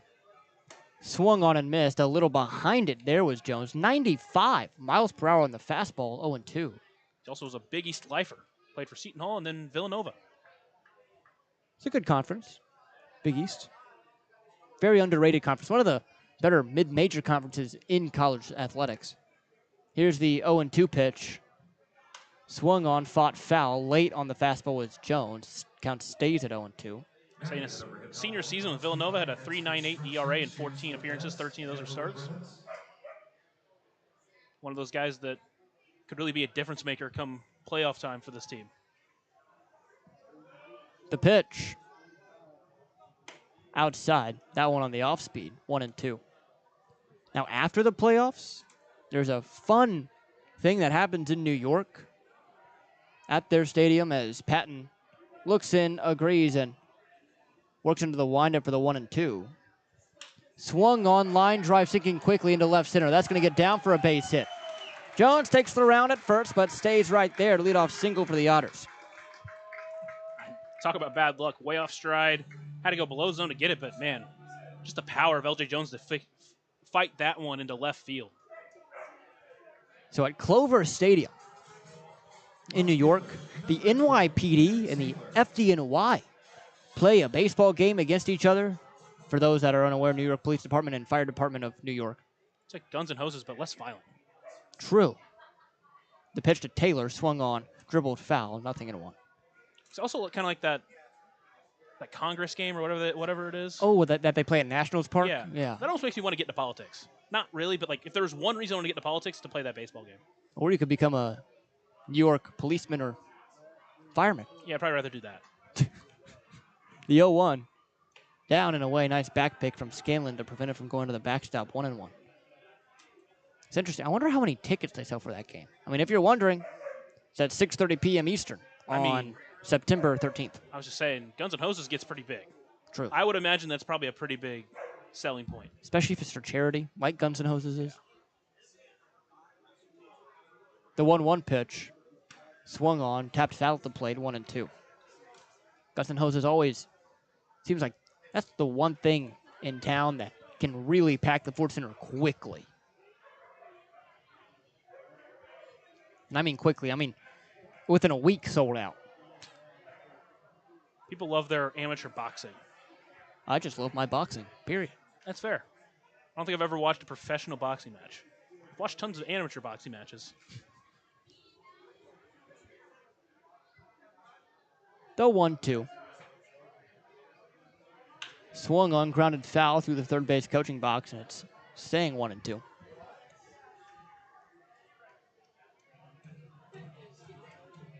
Keenan Taylor really good at bat here against Patton. Again, Patton not throwing lightly. Sitting 94-95 on this fastball. Sets with his hands below the belt. Out of the stretch. Kicks and delivers. Swung on, line drive into right center. Coming in on it is Apodaca. Makes the catch. LJ Jones off the bag at first, but gets back with a feet first slide before Apodaca's throw can get in there. So a line out for Keenan Taylor brings up Logan Brown, who's 1 for 1 hit by a pitch and singled. I see why he got off there. Initially, I thought it was going to sink in front of him, but just stayed up long enough for Apodaca to get that play. And Jones, thankfully, not too far off. He's able to get back to first. But Logan Brown now batting, infield playing in, expecting a possible bunt like last time. The pitch. Brown free swinging, fouls it off to the left side, 0-1. This is one of those pitchers that you typically would see Logan Brown, especially on those fastballs, just poke it into left field, find the hole. He's done that a lot this year, and he's done it very successfully. No balls and a strike, one away. The pitch. Swung on, bounced softly up the middle. Charging is Dennis. Steps on the bag himself. Spin throw to first is in time for out number 3. So a 6-3 double play to end it. We now go to the 5th here on 96.9 WYR on the Otters Digital Network. Join Smile on Down Syndrome for a rockin' extra experience at their 24th annual Smile Mile Walk on Saturday, October 4th from 9 to noon at the Vanderburgh County 4-H Fairgrounds. Register to walk or donate by visiting smileondownsyndrome.org and come ready to rock it out for an extra spectacular time. All ages and abilities welcome.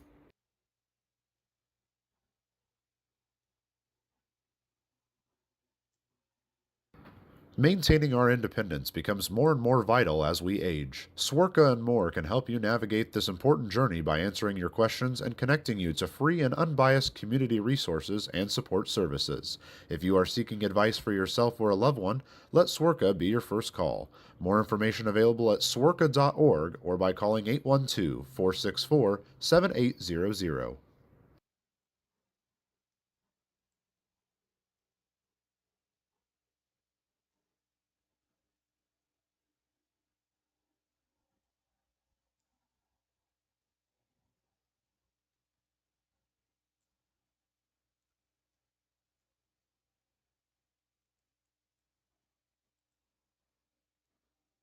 Welcome into the top half of the 5th inning. This is the Buffalo Wild Wings 5th inning.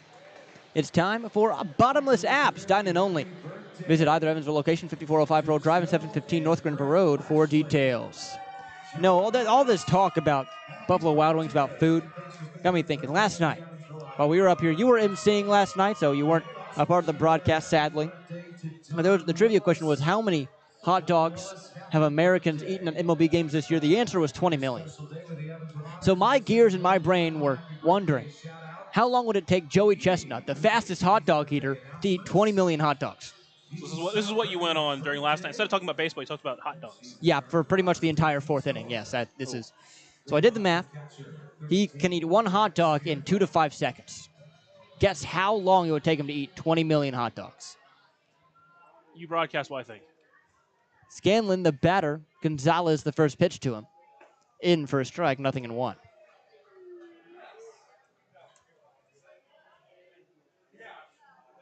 Gonzalez has worked well through 4 innings. Scoreless baseball, only allowing 3 hits. Time called from Scanlon. This is where me not doing math since my freshman year in college really comes back to bite me. So I did a little bit of math my senior year. Just a little bit. Just a little bit. Just a little bit. It's quite a bit, actually. It was unfortunately more than I had wanted. Here's the 0-1 from Yoan. Taken for a backdoor strike, 0-2. What units of time are we looking for? I guess days would work.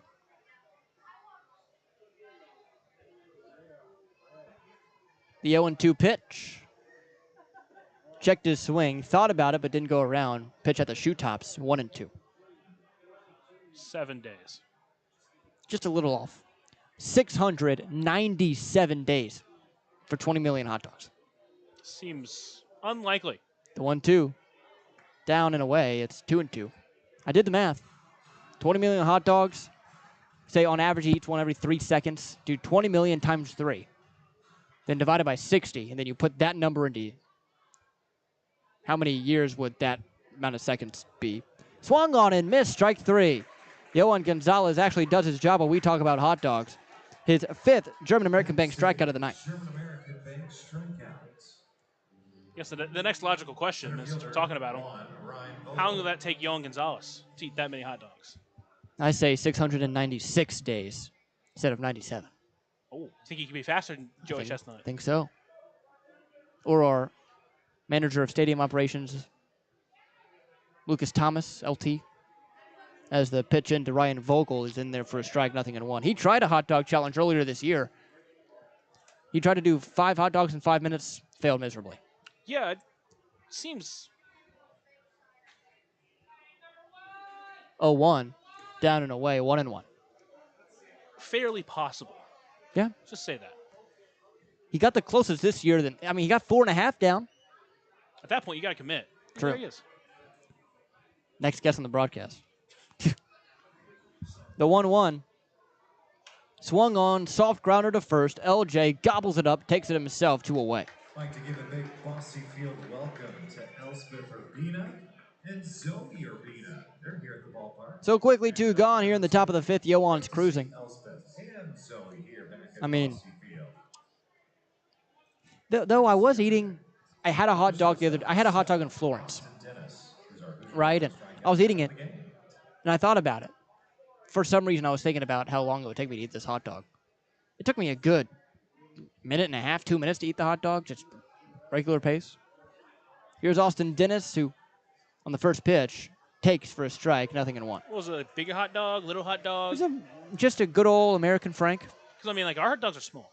Here, True. They're small. A little bigger than the an buns hot are, dog. like, compressed. Really. That one, fouled overhead. Overhead foul ball brought to you by Hedge Construction. Choose the best, never regret it. 0-2. So they're very ergonomical to eat fast. Ergonomical?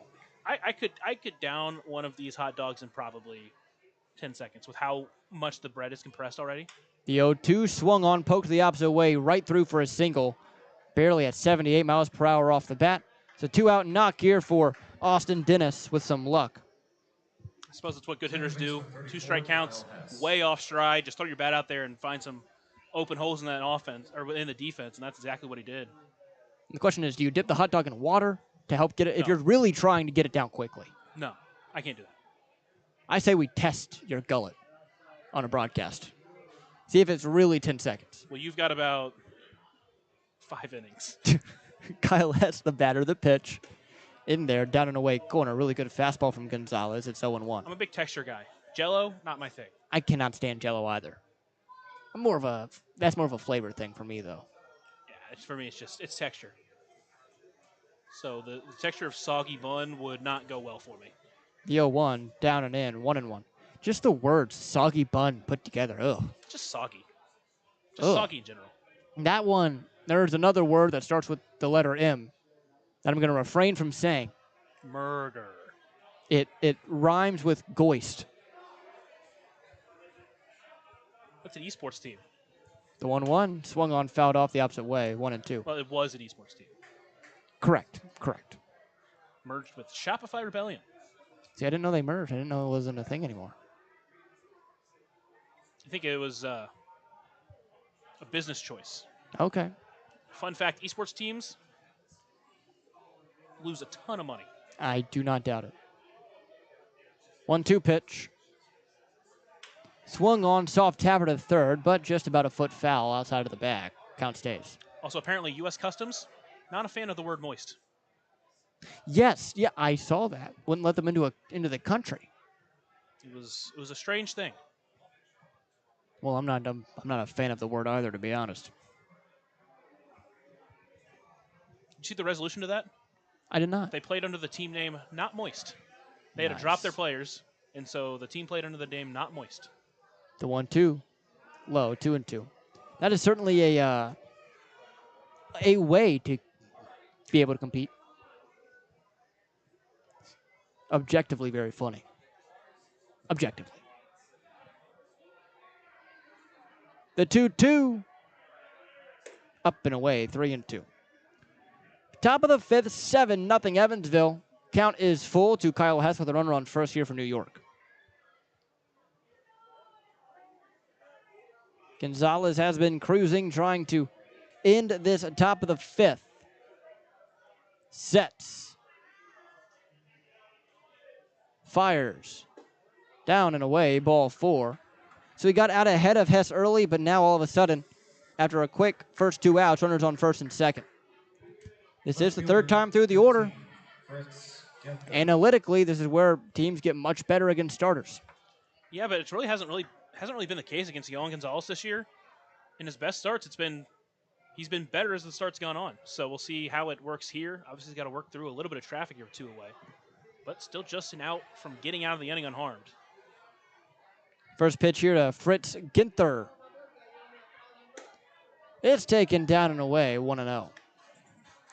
Ginther tonight is 1 for 2, has grounded out and singled. He grounded out into that 1-4-3 his last time. The pitch. Swung on and missed way out in front, 1-1.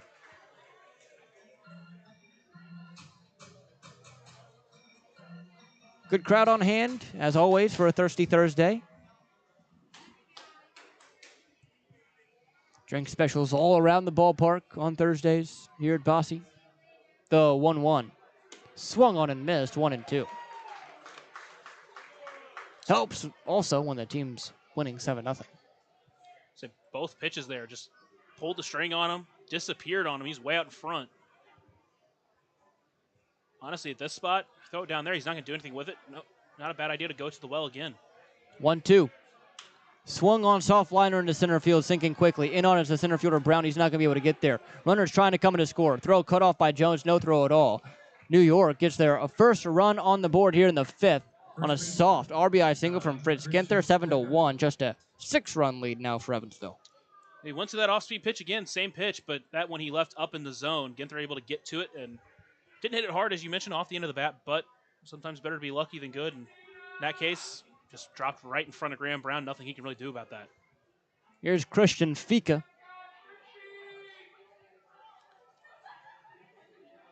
7-1 the score, top of the fifth. Runners on first and second, 2 away.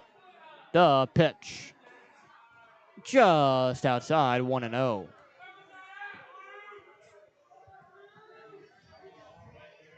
A ball, no strikes, and 2 away. Gonzalez fires. Way outside that time. Missing a little bit arm side currently is Yoan.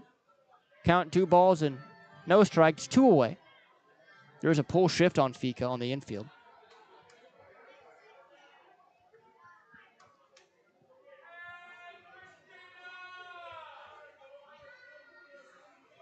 The pitch. Swung on, popped him up foul, but it's 2-1 now. Seen this a couple of times against Fika where he's just gotten behind early, hasn't been able to find his locations against him early for whatever reason. Last time, though, was able to work back into the count and get him to ground out. Hopefully, he can get him to roll over on something here. Gonzalez fires. Missing outside, 3-1. Look around the Frontier League. Gateway beating Mississippi today, 5-4. Florence demolishing Schaumburg, 16-6 in their contest. Sussex County, 7 over Down East, who had 2. The pitch. That one drops in, 3-2. So Sussex County, big Evansville Otter fans right now. Given the closeness of that Eastern Division race. So Down East, who got swept by New York before this series, not helping New York out here. They're about to get swept by Sussex County after losing to them early in the day, and now they're down 9-0 in the 5th. Oof. The payoff. Swung on soft bouncer to first. It's going to stay fair. LJ soft toss to the covering Gonzalez for out number 3. So Yoan gets out of a jam, only allowing 1. We now go to the bottom of the 5th. 7-1 this score. Evansville in front here on 96.9 WYR on the Otters Digital Network. Smile on Down Syndrome is celebrating 25 years of serving smiles to the Tri-States Down Syndrome community. Not only do we offer programming and support services, we sponsor annual events that give people with Down Syndrome opportunities to be stars of the show at our World Down Syndrome Day Ice Cream Social and Talent Show, Christmas dinner, and our Smile Mile, which is a day celebrating our Down syndrome community, their families that involve the entire tri-state community, and the highlight of the year when individuals with Down syndrome really shine like a star among smiling supporters. Learn more and find your way to get involved and show your support at smileondownsyndrome.org. Right now in Vanderburgh County, over 800 children are in the child welfare system waiting for someone to be their voice, and you could be that voice by becoming a court-appointed special advocate, a CASA volunteer. Donating just a few hours a month of your time can change a child's life forever. Vanderburgh County CASA invites you to join them. Stand up, speak out, be for the child, be a CASA. For more information, visit vandcasa.com. That's VAND CASA.com.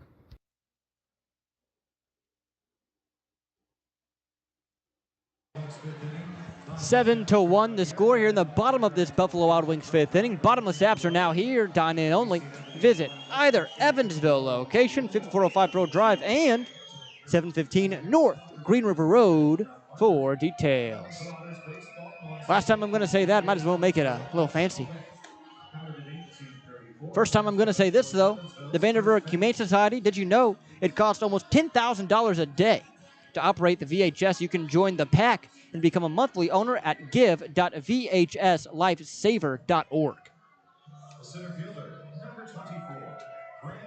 Here's Graham Brown. Join the pack. Join the pack. I like what they did there. Graham Brown now bats. A couple of RBI already on the day. A sac fly and an RBI single his last time. So 1 for 1, 2 ribbies. First pitch he sees here from Patton. Inside a 93. Had him leaning back, 1-0. Boy, 90 plus miles per hour. It's always hard, especially when it's in the mid-90s. Goodness. So 1-0. Swung on hard liner, slicing into left center. Back on it is Vogel, and it's going to get down in the right center gap, bouncing up against the wall. Graham Brown on his way to second. He gets there standing. A leadoff Deerhead double, Decker double here in the bottom of the 5th. Inside-out swing, 92 in on the hands, took it the other way, 103. Again, they've been hitting the ball hard a lot tonight. And that's another one. That one, thankfully, finding the gap. But now you're starting off this inning right. If anything, you want to try to get that run back, if not more. Here's J.J. Cruz. He also has 2 hits, but 4 RBI already for him. A 3-run homer, an RBI single. The power-hitting second baseman batting left-handed awaits the first pitch here from Patton, who kicks and fires. Taken down and away on the fastball, 1-0. So with that big win from Florence, Washington currently tied with Windy City 1-1. Verge of maybe being swept. Washington, they're not in the clear yet. Florence isn't out of it yet either. 1-0. Swung on and missed, 1-1. Yeah, I mean, this Central Division, I know on paper it doesn't look as close as some of the others, but Florence only 9 games back of Lake Erie, only 7 games back of Washington for that second wild card spot. The 1-1. Never mind. Fake move to second. And with Joliet beating Lake Erie 5-2, Washington in a tight one against Windy City could be picking up a game against both of them. A ball, a strike, nobody out. 7-1, the Evansville lead, bottom of the 5th. The pitch. That one taken for a strike on the down and away corner, absolutely dotted. 1-2.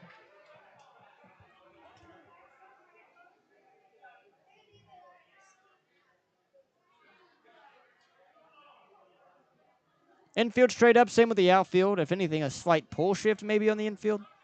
As the 1-2. Swung on and missed, strike 3. Got him way out in front of the changeup. First strikeout there for Patton on the day. Brings up now Jared Campbell, who has struck out twice tonight. Designated hitter, number 11, Jared Campbell.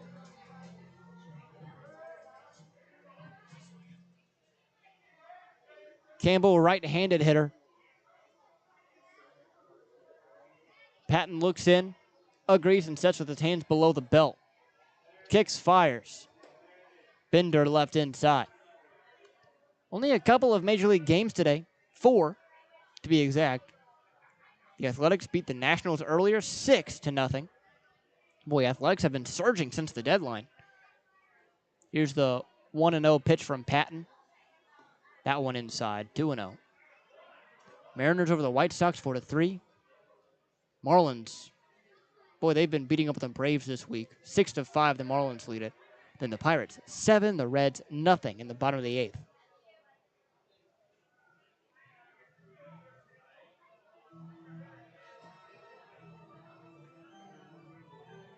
Jared Campbell, 0-2, does have a homer on the year. He blasted one to left field in Florence, and that place to left, not an easy place to hit home runs, even though it is only 325 down the lines there.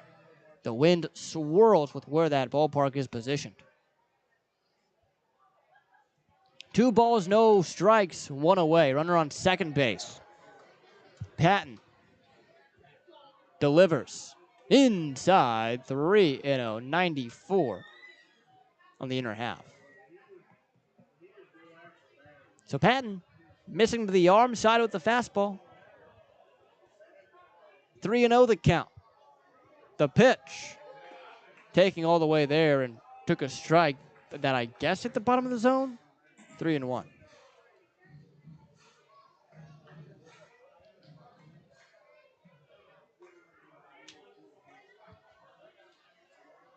The next one out of the stretch. Swung on, jam shot foul, just over the first base dugout. 3-2.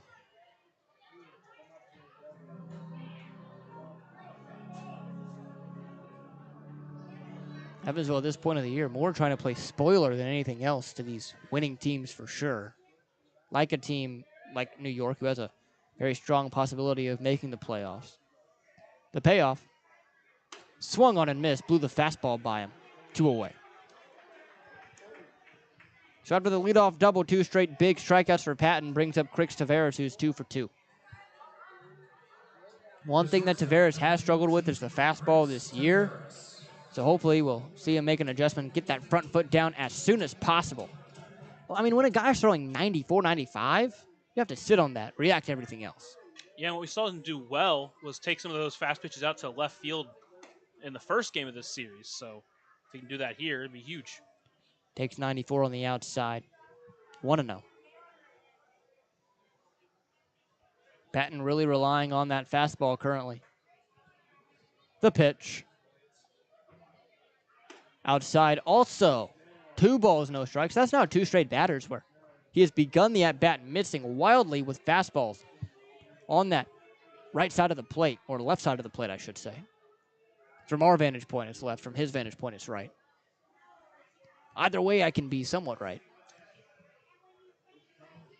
The 2-0. Checked his swing, didn't go around and left it. 3 balls, no strike, same spot. That one a little less heat on it, 91 miles per hour. No one up in the New York bullpen. They're riding with Patton all the way.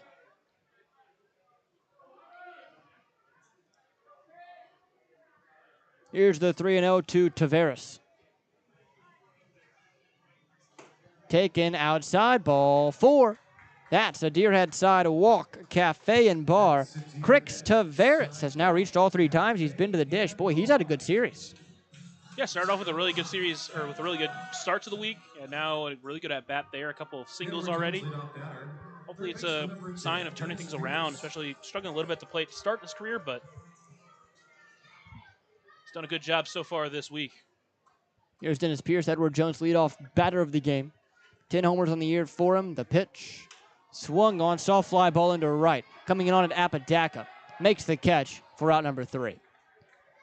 So the Otters get a couple of base runners, but can't score. 7-1, the Otters lead it after 5. You're on 96.9 WIR on the Otters Digital Network. Smile on Down Syndrome is planning a Rockin' Extra Smile Mile celebrating 24 years of walks to support individuals rocking that extra 21st chromosome on Saturday, October 4th at the Vanderburgh County 4-H Fairgrounds. This event will rock your socks off with a vendor mall, food trucks, face painting, special guest appearances, a Rockin' Extra talent show, and more. To learn more about how to rock at the walk or how to become an event sponsor or even to make a donation, visit smileondownsyndrome.org or text 812-449-6049 for more information. This sponsored event is open to the entire tri-state community. Ballet Indiana is made up of local ballet professionals, dedicated parents, and community members in order to provide unique and life-enriching experiences for hundreds of young dancers, while carrying out their mission to inspire a lifelong appreciation for dance for both our dancers and the Evansville community. More information on Ballet Indiana and information about their upcoming performances is available at balletindiana.org. Smile on Down Syndrome has been providing a bright hope for tomorrow to the tri-state region for 25 years, providing smiles, support, and programs for individuals with Down syndrome while raising community awareness to create a brighter world that accepts and understands people with Down syndrome. Learn more now at smileondownsyndrome.org.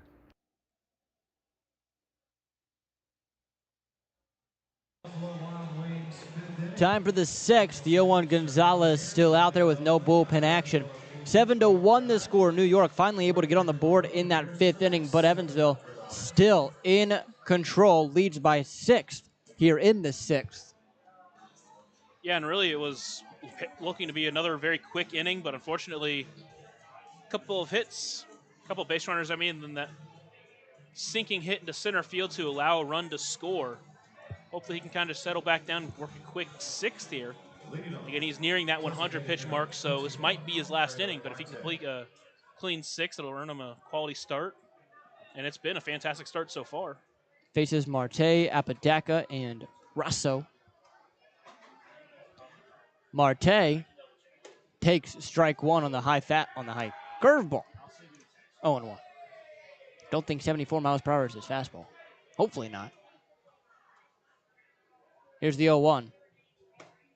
There's the fastball, 89 miles per hour for a strike down in away corner. 0-2. Gonzalez working in a rhythm, working quickly.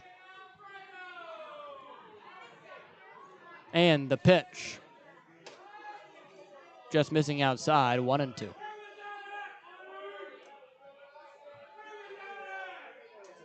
Thirsty Thursday crowd getting into it. The 1-2 pitch. Down and away, 2 balls and 2 strikes. Been a lot of 2-strike hits on him. It feels like he hasn't been able to, this is kind of the way bowlers play baseball, but hasn't really been able to get a ton of put-away pitches tonight. Gonzalez out of the windup fires. Down and away, 3-2. And seems like a lot of them have kind of been at bats like this where he gets ahead in the count, but then the rest of the pitches just aren't really that competitive. Gonzalez fires in. Swung on and missed, strike 3. 6th German-American bank strikeout for Yohan Gonzalez here tonight. And that was a perfect pitch. Right fielder 5, Enzo Apodaca. Here's Enzo Apodaca. Don't think we've said it this week. Apodaca, great baseball name. First pitch to the left-handed hitter. Swung on, soft grounder to second, charging his Cruz. Gloves it, throws it, in time, out number 2.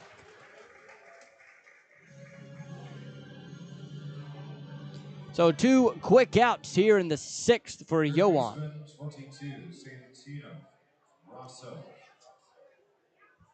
That was pitch number 101 on the night for Yohan.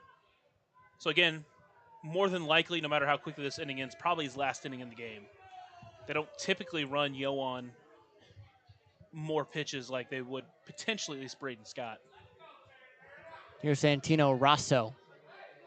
He swings and grounds one to the right side of the infield. Backhand play by Jones, whiffs it, but backed up by J.J. Cruz, who throws over to first of the covering Yohan Gonzalez for out number 3.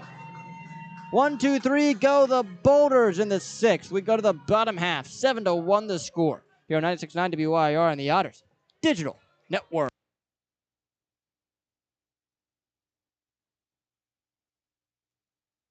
Join Smile on Down Syndrome for a rockin' extra experience at their 24th annual Smile Mile Walk on Saturday, October 4th from 9 to noon at the Vanderburgh County 4-H Fairgrounds. Register to walk or donate by visiting smileondownsyndrome.org and come ready to rock it out for an extra spectacular time. All ages and abilities welcome.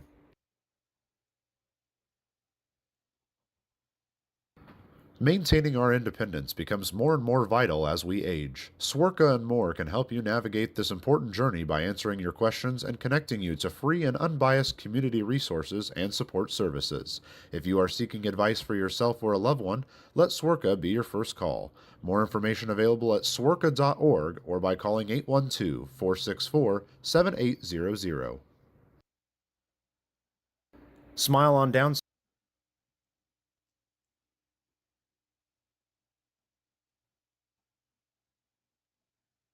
7-1, the Evansville lead here in the bottom half of the 6th. We want to say thank you again to tonight's nonprofit partner, the Vanderburgh Humane Society. The VHS is open for adoptions Tuesday through Saturday, just down the street at the back side of Garvin Park. No appointment needed to adopt a pet. A couple of adoptable dogs here tonight.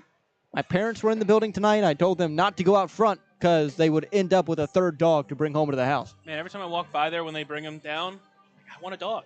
True. I just don't have the capabilities to own a dog right now, but the moment I do, and if I'm in town, I will be adopting from the Humane Society. Man's best friend. Man's best friend. I think you can be a woman's best friend, too. Well, yes.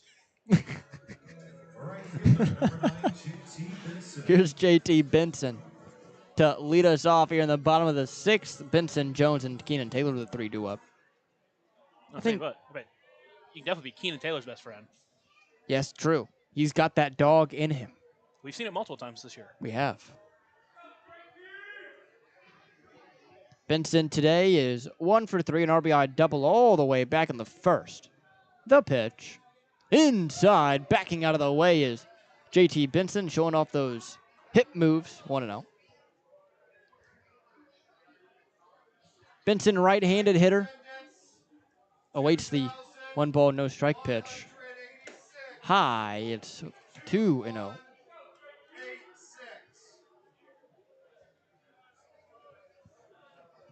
To Benson in a hitter's count. We'll see what Patton does here out of the full windup. Big, deep breath. Steps back, kicks, fires. In for a strike at the top edge of the zone, 2-1. The Otters so far a great offensive performance. 3 runs to get things going in the 1st, 4 runs in the 3rd to follow it up. The 2-1. Inside, and that one just missed getting him on the sleeve. 3-1. That's now twice with the fastball that Patton has missed inside. That one up and into JT. When you throw as hard as he does, having an arm side miss, not something that hitters are going to appreciate. The 3-1. Inside ball 4. So Benson works a leadoff walk here in the 6th. That's to your head. Sidewalk, cafe, and bar. Deerhead side walk, cafe and bar. Quickly out is the pitching coach to Patton. And he was jogging, like running from the third base dugout to the mound. So obviously something quickly that they wanted to get to him about. There's no one up in the bullpen. So it's not even like they're just trying to spare some more time. It's just want to put together a game plan maybe for L.J. Jones with a runner on first.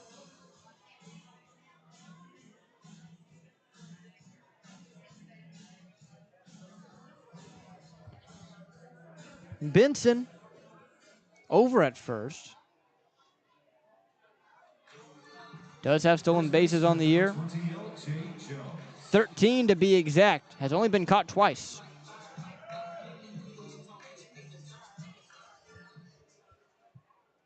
Here's LJ. 1 for 3. First pitch that he sees.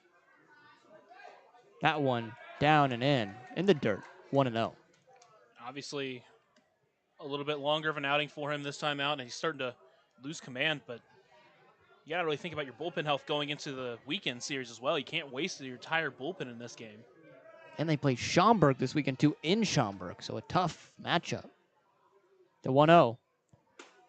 Thought about it, did LJ, but missing on the changeup down and in was Patton. 2 balls and no strikes.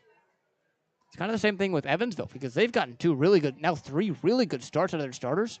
Their bullpen should be fairly healthy going into this weekend, which is really good. The 2-0 pitch. Swung on and fouled up and overhead. Overhead foul ball brought to you by Heads Construction. Choose the best and never regret it. Heads Construction. Choose the best. Never regret it.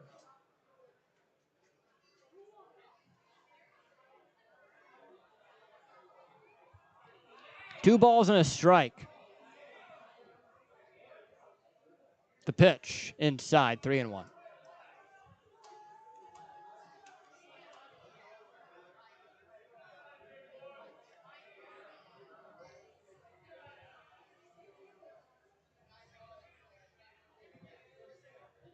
Patton out of the stretch. Here it is.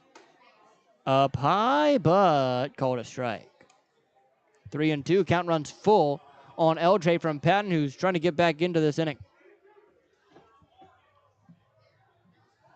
Payoff pitch will be incoming. Nobody out. Bottom of the 6th. 7-1 Evansville.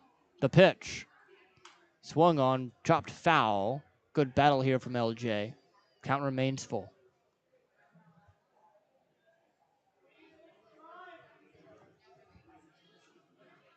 The Otters, a great offensive performance early, just trying to tack on, get that 1 run they've given up back. No one in the Otters bullpen, so maybe Yohan coming out for the 7th. The 3-2, runner takes off. Swung on, soft number to short, making the catch as Dennis. Throw over to first with the runner going is going to be in time for a double play. Well,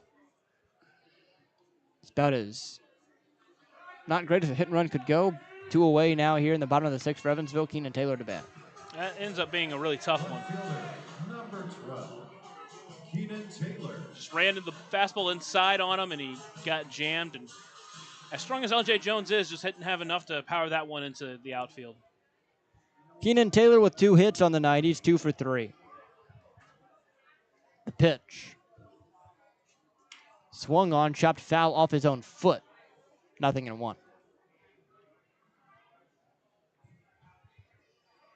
So Keenan will take some time. Ortiz will give it to him personally, going out and delivering the baseball to Patton. That was never fun as a hitter, that's for sure. Here comes the athletic trainer to take a look. Even though he's wearing that front shin guard still, I mean, doesn't protect you all the way, especially if he gets back behind it or on the top of the foot. It's never fun.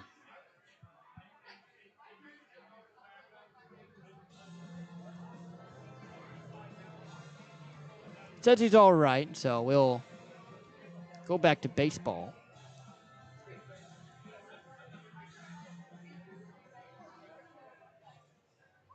Patton ahead in the count against Taylor, 0-1, 2 away. Here in the bottom of the sixth, Evansville 7, New York 1. And the pitch. Missing low, count 1-1. So with no one in the bullpen, the question is really, how long is the leash for Yohan Gonzalez in the seventh inning? Because you mentioned it, over 100 pitches. I say he's just got a solid lead, but I don't know. I guess we'll just kind of wait and see. 1-1, popped foul, 1-2. It's not like this pitching staff or coaching staff isn't afraid to let their pitchers go. They've had plenty of pitchers go over 100 pitches. They've had Braden Scott go as much as 125 pitches. Most he's gone this season is 109, so still 7 short of that. The 1-2, missing low, 2-2 to Taylor.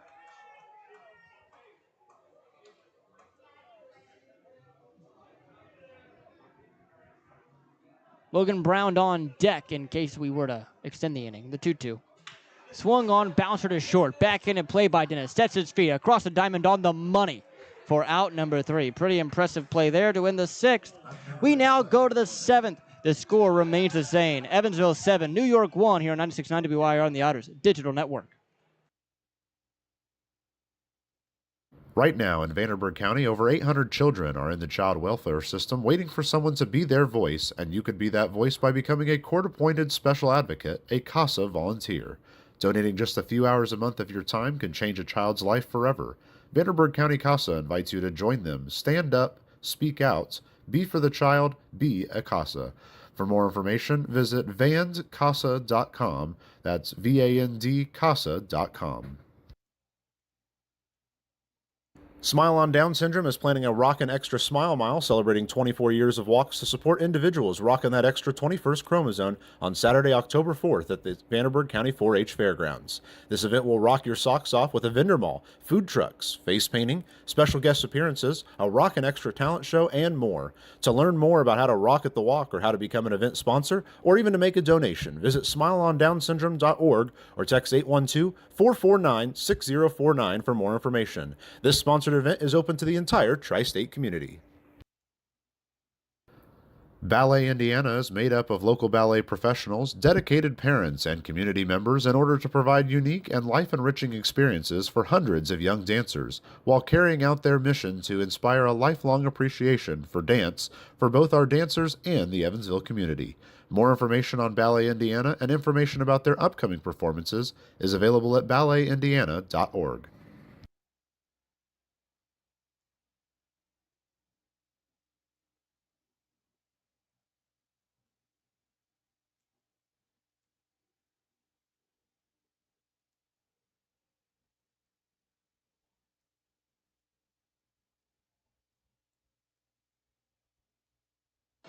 We head to the 7th inning. And as always, we'd love to say thank you to tonight's nonprofit sponsor, the Vanderburgh Humane Society. Did you know the VHS takes in more than 4,000 homeless pets per year, more than any agency in the region? Even more reason to go out and adopt. So there's always plenty of dogs, cats, really you name it. Plenty of good boys. Plenty of good boys. 1,000%. And obviously, it's not even just from, obviously, Humane Society. Obviously, they are tonight's nonprofit sponsor, but throughout, no matter where you're living, no matter where you're listening to this from. Head to the top of the 7th, as we mentioned. Yohan Gonzalez back out there for another inning of work. He's already thrown 102 pitches. He'll face the 8-9 and leadoff hitter in this inning. First pitch to Scanlon. His fastball misses outside, ball 1. Scanlon's 0 for 2. He grounded to first base his first time up. That got the runner thrown out at home and then struck out his last time up. That one fouled off. Counts 1-1. 6 strikeouts so far for Yohan Gonzalez. 4 of them have been looking.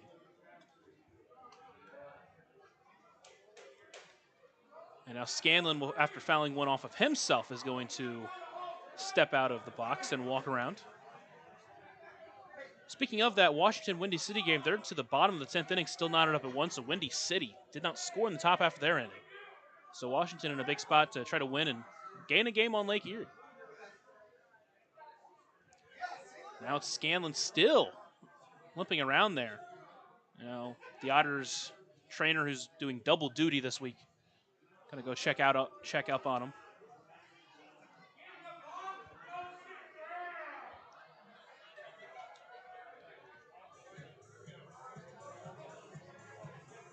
Scanlon, obviously the catcher in tonight's ball game. The one lone bench player for New York is Jason Agresti, the other catcher.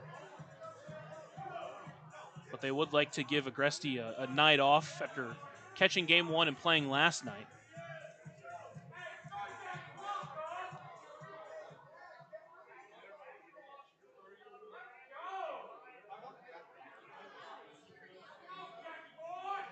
Scanlon steps back into the left-handed batter's box. Again, 0 for 2 in the day. He's 224 on the year. Gonzalez winds and delivers the 1-1 pitch. That one fouled off directly back. Now the count's 1-2.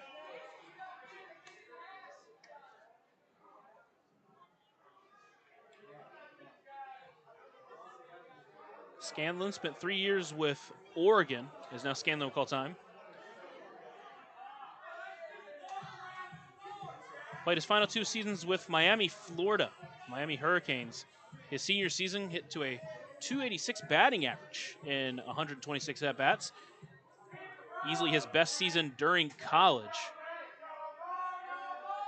Joined New York before this season. That pitch misses outside, even the count up at 2-2. 5 home runs on the year, 7 doubles, 16 walks to 48 strikeouts. 2-2 pitch, breaker, got him swinging. German-American Bank strikeout number 7 for Yohan Gonzalez, and there's one away. He has just been so good today. Once he found that breaking ball in that second inning, man, he has just been lights out. And I mean, I guess there's a reason he's in here in the 7th. They trust him. It's a good way to start the 7th inning. So with one away, it's up to Ryan Vogel.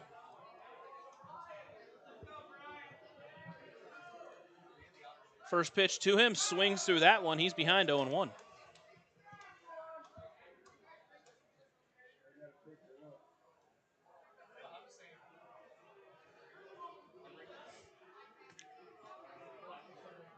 The 0-1 pitch, that one fouled back. Now it's 0-2. Working quickly, working efficiently here in this 7th inning.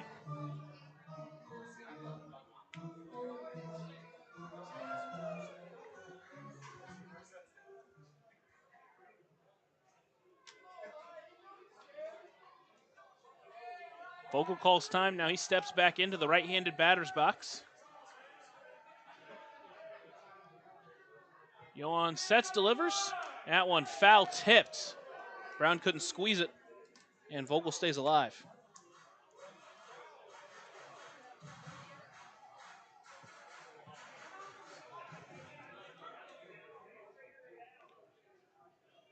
Here's the next 0-2 pitch to the center fielder for New York. That one on the ground towards second. Cruz is going to have to charge on it. Bare hand, throw to first, not in time. Playing closer to second base, couldn't charge in time in an infield single. Another 2-strike hit, but this one very much bad luck against Yohan Gonzalez. Yeah, I mean, they were playing him to pull, and he just nubbed it to the usual second base position, just past the reach of Gonzalez. And like you said, with Cruz playing up the middle, it's a really hard play to make as a second baseman. But now, I mean, you get a double play, get out of the inning. Just can't worry about it too much. Evansville bullpen is starting to get up and going. But Yohan, he's good enough to where he can get out of this inning, no issues. Back to the top of the lineup, Austin Dennis. First pitch to him, just misses low, and he'll start behind 1-0. Dennis did single his last time up. He's 1 for 3 on the night. Couple of ground outs. His last hit was a 2-strike attempt where he just threw his bat out there and put it through the hole on the right side of the infield. 1-0 pitch. That breaker misses outside 2-0. Not a bad pitch there, but Dennis held off.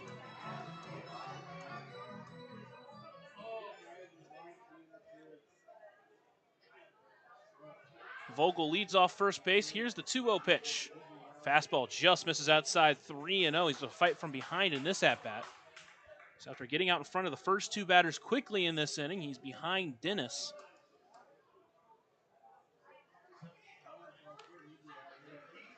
3-0 pitch. That one misses outside, ball 4. Back-to-back base runners for New York in this inning. One away, couple of runners on for Kyle Hess, as now Max Peterson's going to walk out there and talk with his pitcher, buy some time for pitcher to warm up in the bullpen. Yeah, I doubt they go to him here, just giving him time to warm up. And Yohan's been so good that he deserves the chance to try and get out of this inning. Obviously, can't be too unbelievably loose with him here. You still have a ball game to win, but with a 6-run cushion, he's earned the right to try and get through this 7th inning. It's Nolan Thebe up and throwing currently. It's now 115 pitches for Gonzalez in this outing, surpassing his previous career high with 109. That was during the game in Quebec where he went 7 innings. He's had to work a little bit harder, throw a little bit more pitches in this outing. But he has given up 1 less run, but here's New York threatening, 1 away, 2 on. First pitch to Hess is a breaker that finds the inside part of the plate. And Gonzalez jumps out in front of him 0-1. So he bounces back, throws a great first pitch breaker. Hess a walk, a single, and a strikeout. Here's the 0-1 pitch. Another breaker, that one inside, and evens the count up at 1-1. Otters lead 7-1 here in the top of the 7th inning, but New York is threatening with a couple of runners on and just 1 away. Here's the 1-1 pitch. Another breaker, that one softly fouled off to the right. Now the count's 1-2.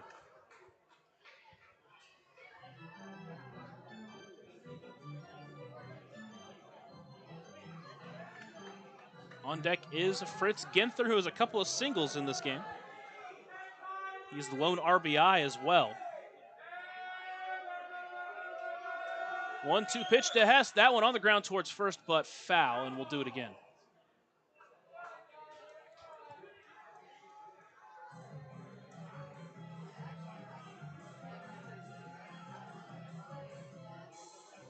It's been 7 strikeouts tonight for Yohan Gonzalez. It's been 1 in each inning. If he can get a strikeout here, change that. Here's the 1-2 pitch. That fastball misses high. Evens count up at 2-2.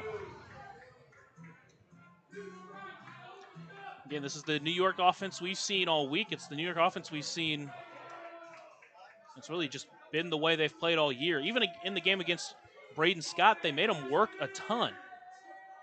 2-2 pitch, breaker, just misses outside, didn't get the back door. The count runs full.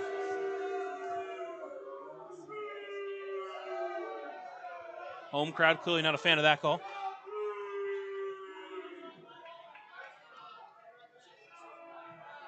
Gonzalez looks in now, comes set, looks back at second now, delivers the payoff pitch. That breaker misses way outside, ball 4. And now the bases are loaded with just 1 away. Back-to-back walks. And that's going to do it for Yohan Gonzalez's night. And again, just in a night where he looks so good for so long, eventually you throw so many pitches and your command just isn't the same. Fantastic night for Yohan Gonzalez. It'll be Nolan Thebe to come in and try to close out this inning and come back here on the Otters Digital Network on 96.9 WYR and the Otters Digital Network.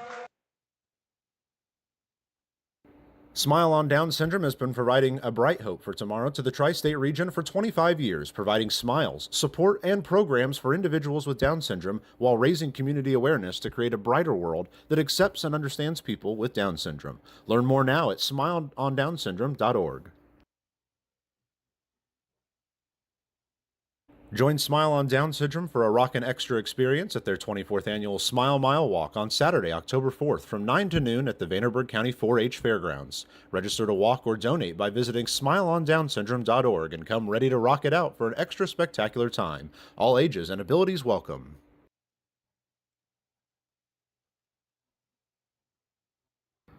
Maintaining our independence becomes more and more vital as we age. Swerka and more can help you navigate this important journey by answering your questions and connecting you to free and unbiased community resources and support services. If you are seeking advice for yourself or a loved one, let Swerka be your first call. More information available at swerka.org or by calling 812-464-7800. Otters caught on the bullpen. Nolan Thebe on the mound behind the plate. Logan Brown. That pitcher and catcher battery is sponsored by the Answered Auto Repair East. Find your battery needs at the Answered Auto Repair East, located at 2319 North Green River Road, or call 812-475-9000.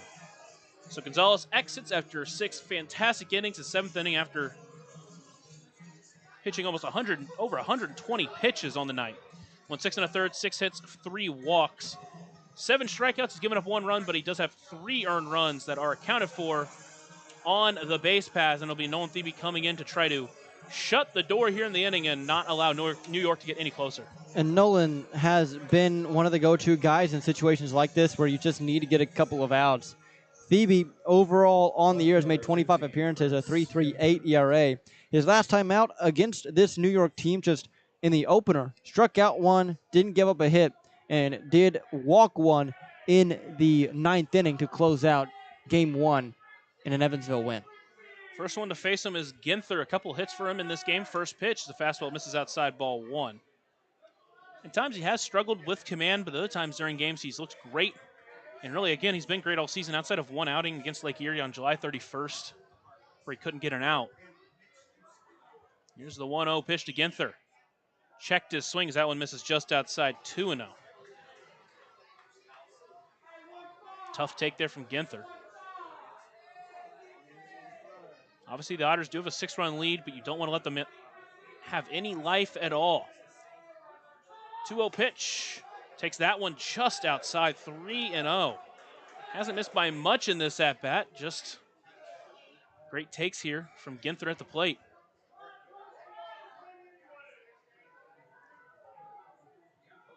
Here's the 3-0 pitch to Ginther. That one is a fastball, taking all the way, and finds his own at 3-1.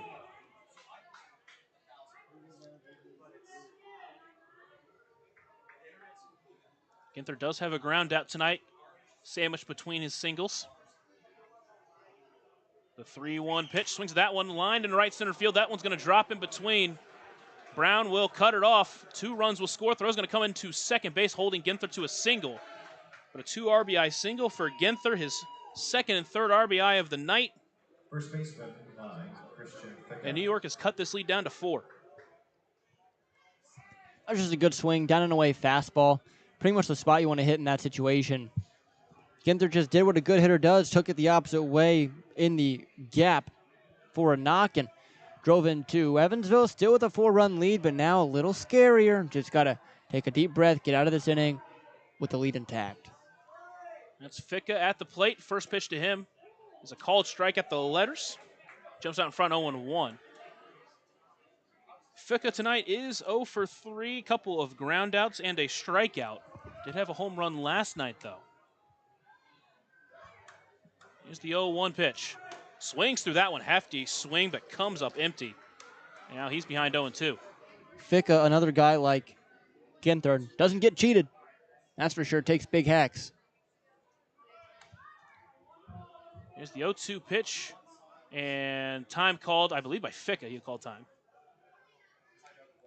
There is an out here in the 7th inning that was recorded by Yohan Gonzalez. Now those 2 runs charged to him. Now 3 earned runs on the night.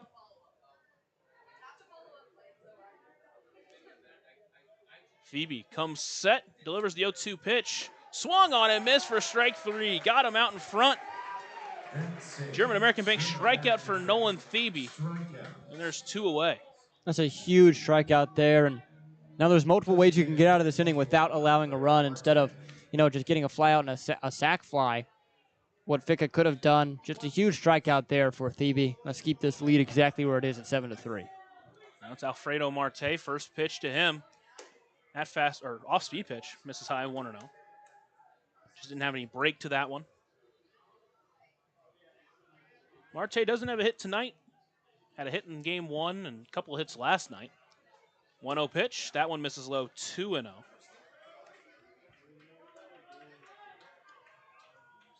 Tying run is on deck. You would like to keep him right where he's at. Phoebe sets and delivers the 2-0 pitch. That one lined towards left, but it's going to go foul right at the New York bullpen. Now it's 2-1. Again, Marte spent 3 seasons with the Diamondbacks. Here with New York as not only their DH, it's one of their best hitters, but also their hitting coach.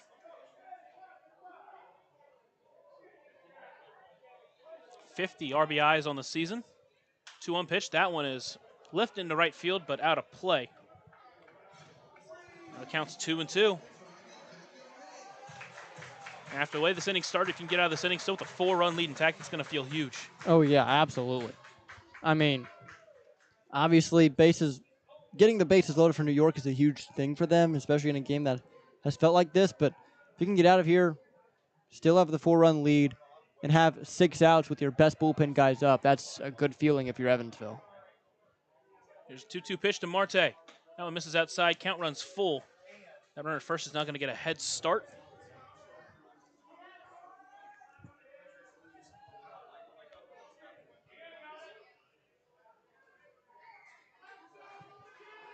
Phoebe sets. Delivers the payoff pitch. Runner takes off. That one on the ground, up the middle. Cruz going to take it. Throw to first is going to be in the dirt. Snagged by L.J. Jones and in time for out number 3. Cruz had to move to backhand it. L.J. Jones a great dig over at first, and the Otters will have a 4-run lead heading to the bottom of the 7th. Time to stretch here in the ballpark. We'll give you Zane Claudefelter as always. Me out to the ball game. Take me out to the crowd. Buy me some peanuts and Cracker Jack. I don't care if I never get back, and we'll root for the Otters. If they don't win, it's a shame. For it's 1, 2, 3 strikes, you're out at the old ball game. Nicely done. Let's get some more runs. Join Smile on Down Syndrome for a rockin' extra experience at their 24th annual Smile Mile Walk on Saturday, October 4th from 9 to noon at the Vanderburgh County 4-H Fairgrounds. Register to walk or donate by visiting smileondownsyndrome.org and come ready to rock it out for an extra spectacular time. All ages and abilities welcome. Right now in Vanderburgh County, over 800 children are in the child welfare system waiting for someone to be their voice, and you could be that voice by becoming a court-appointed special advocate, a CASA volunteer. Donating just a few hours a month of your time can change a child's life forever. Vanderburgh County CASA invites you to join them. Stand up, speak out, be for the child, be a CASA. For more information, visit vandcasa.com. That's VAND CASA.com. We head to the bottom of the 7th here in Evansville. New York got a couple of runs back in the top half of the 7th, but Otters still have a 4-run lead, 7-3. And it's a New York call to the bullpen. Nolan Lemire enters. Lemire on the mound behind the plate. Jack Scanlon. That pitcher and catcher battery is sponsored by the Answer Auto Repair East, located at 2319 North Green River Road, or called 812-475-9000. Logan Brown will be the first one to face Lemire here in the 7th inning. First pitch to him, misses outside, ball 1. The Otters did face Lemire earlier this week, back on Tuesday, and they really got to him in that one. 1-0 pitch is lifted into shallow center field. Out on is Dennis. It's going to be center fielder Vogel who calls him off and brings it in for out number 1.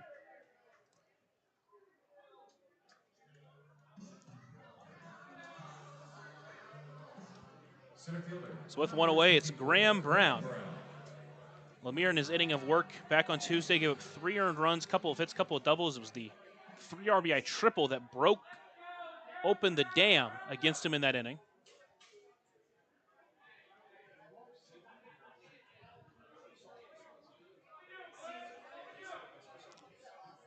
David Ortiz calling time there, giving some kind of signals. Lemire steps back on the mound, looks into Graham Brown, comes set, and delivers the first pitch to him. Misses outside, ball 1. So hopefully Evansville can try to get to him here again and add some runs back to that lead, get those 2 runs back potentially. 1-0 pitch, front door breaker. That one finds the zone, just hitting the top of it. Counts now 1-1.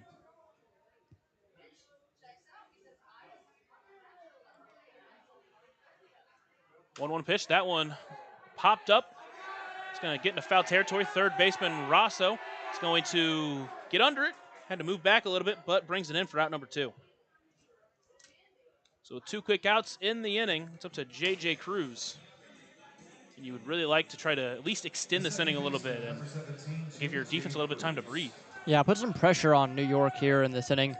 I mean, it's a very quick 2 outs, but, I mean, you said it. 4 runs obviously is a lot. Seems like it should be enough to get this win, but first pitch to J.J. Cruz finds the bottom of the zone for strike 1. It always feels good to add on more. More runs is never an issue. 0-1 pitch. That one misses too low. 1-1 now. Cruz, the big 3-run home run that gave Evansville at that point a 7-0 lead. They now lead 7-3. Yeah. Home plate umpire there on the throwback to the mound bounced one when he gave him a new baseball. Happens to the best of us. Cruz did face Lemire. He popped out to shallow center field when he saw him. Lemire also walked Graham Brown and Logan Brown when he first saw him and got both of them to get out. So hopefully Cruz can turn the tide on him. Just the 1-1 pitch to Cruz. Swings that one, fouls it up and overhead. An overhead foul ball brought to you by Heads Construction. Choose the best, never regret it. Counts 1-2 to J.J. Cruz. 4 RBIs on the night for him. Struck out swinging his last time up. 1-2 pitch, foul directly back, and we'll do it again. The Otters trying to get a big series win before they head to Windy City for a weekend road series. The next week we'll travel down to Mississippi, a long road trip, take on the Mud Monsters for 3 games. Here's the 1-2 pitch to Cruz. Takes that one high and in, 2-2. Good take there from the Otters' second baseman.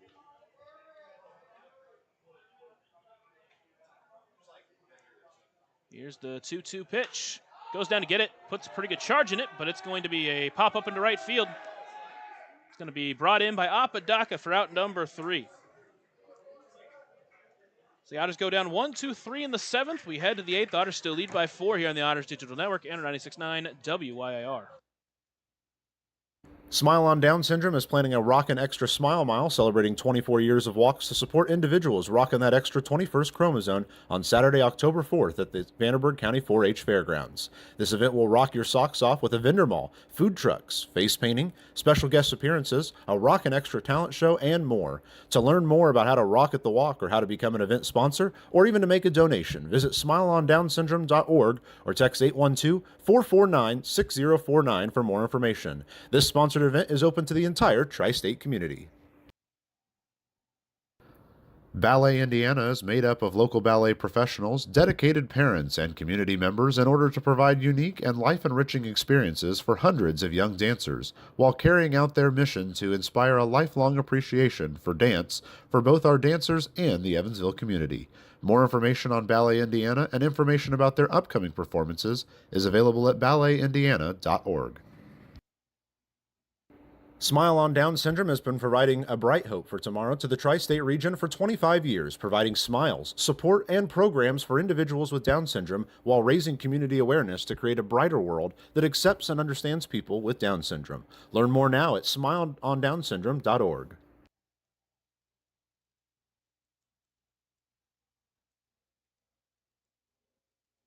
Otters caught of the bullpen. Garrett Crowley entering his second time this season for the Otters. Behind the plate, Logan Brown, that pitcher and catcher battery, is sponsored by the Answer Auto Repair East. Find your battery needs at the Answer Auto Repair East, located at 2319 North Green River Road, or call 812-475-9000. So Garrett Crowley, who was acquired from Quebec, made his first appearance for Evansville on Tuesday. He looked really good in that outing. Yeah, he really did, and You hope that he's able to do the same thing here in this frame and just be locked down against this New York team here in the top of the 8th. Only 6 outs to get, and you have a series win for the first time since the end of June. In his inning against New York on the 5th, back on Tuesday, gave up a couple of hits, but struck out all 3 of the batters he needed to get out. We'll face Enzo Apodaca to start off this inning. It's 3 lefties scheduled to face him.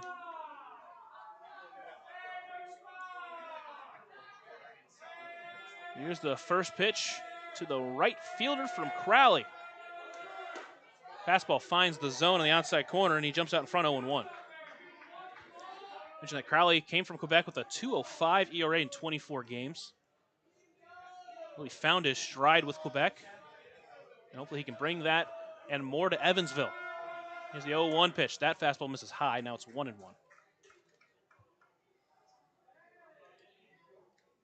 He had a 1.48 ERA before he faced Evansville in Quebec, before he gave up a couple of runs in 2 innings. Looks in, comes, sets, and delivers the 1-1 pitch, front door breaker. Beautiful.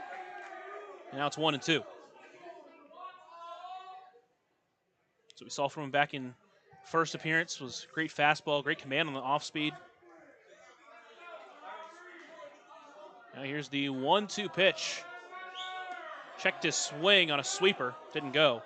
Counts 2-2.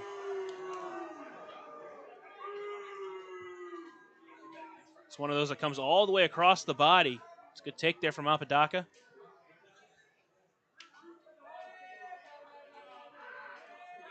Now here's the 2-2 pitch as he comes set and delivers. Takes that one. Same place, same result. Count runs full. Hasn't gotten him to chase on those. See what he goes to here.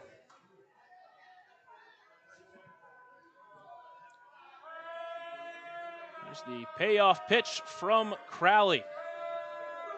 Breaker called, strike 3, got him looking. German-American Bank strikeout for Garrett Crowley. He froze him on the front door breaker.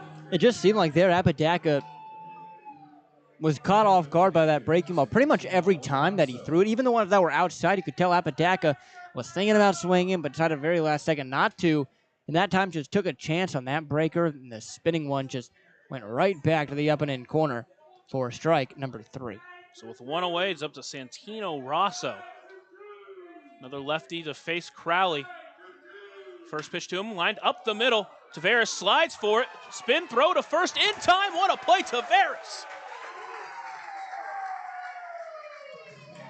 Crix Tavares makes another fantastic defensive play, and there's 2 away. There's such great feel for this spot right there from Tavares. Right there, knew that he had his best chance by just sliding and smothering it instead of trying to go head first to it. Popped up so quickly in the spin throw right to LJ's chest for the second out. Boy, he has been really impressive to watch since he's been signed at that shortstop position. So with 2 away, it's Jack Scanlon, the third of 3 lefty to face Crowley in this inning.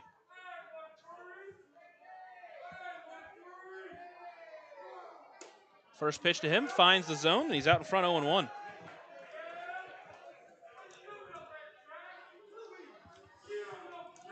Went front door breaker there as well.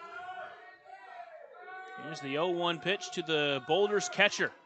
Another breaker, another strike. Counts 0-2. I mean, that slider with his arm slot in the left-handed, it almost starts behind a left-handed hitter. It is so nasty. Mentioned his form is very closed on the mound, similar to what Parker Brahms gives you.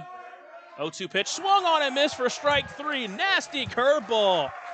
1-2-3 inning for Crowley. Finished off with a German-American Bank strikeout, and he shuts down New York here in the 8th. Head to the bottom half, Otters still lead by 4. You're listening to the Otters Digital Network and 96.9 WYIR.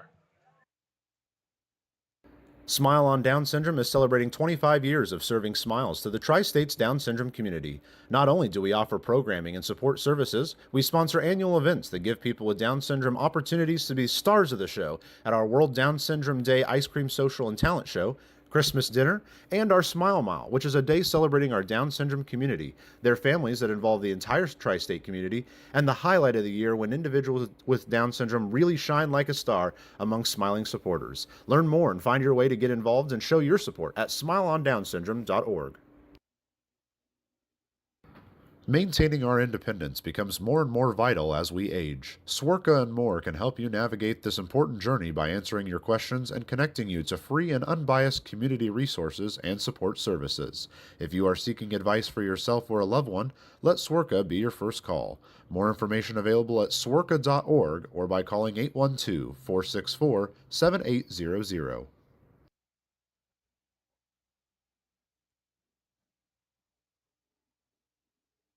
Join Smile on Down Syndrome for a rockin' extra experience at their 24th annual Smile Mile Walk on Saturday, October 4th from 9 to noon at the Vanderburgh County 4-H Fairgrounds. Register to walk or donate by visiting smileondownsyndrome.org and come ready to rock it out for an extra spectacular time. All ages and abilities welcome. New York call to the bullpen. New pitcher is Parker Klugovich. Klugovich on the mound. Behind the plate is Jack Scanlon. That pitcher and catcher battery is sponsored by the Answered Auto Repairs, located at 2319 North Green River Road, or called 812-475-9000. Been saying it a lot tonight, but we always, as always, want to thank our tonight's nonprofit partner, the Vanderburgh Humane Society. The Vanderburgh Humane Society is our community's oldest and largest nonprofit animal welfare organization. So the Otters take a 4-run lead into the bottom of the 8th inning. Ellis Schwartz is in to pitch hit for Jared Campbell. Ladies and gentlemen, your attention please. The pitch hitter, the Evansville Otters. Schwartz has been excellent. Got the night off, but pitch hitting for Jared Campbell. Campbell's night finishes with 3 strikeouts. Schwartz will come in to try to energize here the Otters offense to lead off this inning. First pitch to him, line deep into right field. It's going to send Apodaca back. Still going back to the track. He reaches for it, but he catches it and brings it in for out number 1. That was a weird one. Apodaca initially took a couple steps in on it. Thought it was going to sink quickly, but the ball just kept riding in the air. Really well hit by Schwartz there on the first pitch fastball. Apodaca somehow making the catch off balance out there near the track. Yeah, well struck by Schwartz, but unfortunate out there for him. So now it's Tavares with 1 away. He's reached all 3 times tonight. First pitch swinging, comes up empty. He'll start behind 0-1. So Kruglovich did pitch last night.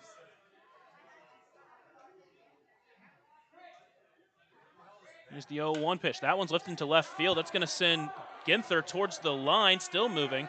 He's able to get under it and bring in for out number 2. Back-to-back flyouts, back to the top of the lineup. The Edward Jones leadoff batter of the game, Dennis Pierce. Edward Jones, leadoff batter, third baseman number 10, Dennis Pierce. Pierce is 0 for 3, but he's 0 for 2, but he's walked twice. And with no one up in the bullpen, it looks like we'll see Crowley again in the 9th, trying to close it down. Kruglovich, his 23rd game this season, a 3.08 ERA. Does have an 0-3 record. More seems like bad luck than anything. First pitch to Pierce. That one is called a strike at the letters. He'll start behind 0-1.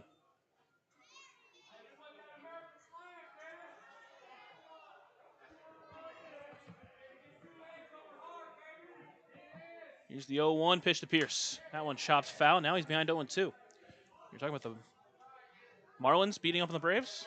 The Braves won. How about that? Came back and won. Can never predict baseball. Scored 3 in the 6th, 2 in the 7th, 1 in the 8th. Here's the 0-2 pitch to Pierce. Takes that one, called strike 3 on a pitch that was maybe at the knees. Goes down looking to end the 8th. We'll head to the top of the 9th. Otters will try to shut this one down and go home victors. Here on the Otters Digital Network, Inter 96.9 WYIR. Right now in Vanderburgh County, over 800 children are in the child welfare system waiting for someone to be their voice, and you could be that voice by becoming a court-appointed special advocate, a CASA volunteer. Donating just a few hours a month of your time can change a child's life forever. Vanderburgh County CASA invites you to join them. Stand up, speak out, be for the child, be a CASA. For more information, visit vandcasa.com. That's VANDCasa.com. Smile on Down Syndrome is planning a Rockin' Extra Smile Mile celebrating 24 years of walks to support individuals rocking that extra 21st chromosome on Saturday, October 4th at the Vanderburgh County 4-H Fairgrounds. This event will rock your socks off with a vendor mall, food trucks, face painting, special guest appearances, a Rockin' Extra talent show, and more. To learn more about how to rock at the walk or how to become an event sponsor or even to make a donation, visit smileondownsyndrome.org or text 812-449-6049 for more information. This sponsored event is open to the entire tri-state community. Ballet Indiana is made up of local ballet professionals, dedicated parents, and community members in order to provide unique and life-enriching experiences for hundreds of young dancers, while carrying out their mission to inspire a lifelong appreciation for dance for both our dancers and the Evansville community. More information on Ballet Indiana and information about their upcoming performances is available at balletindiana.org.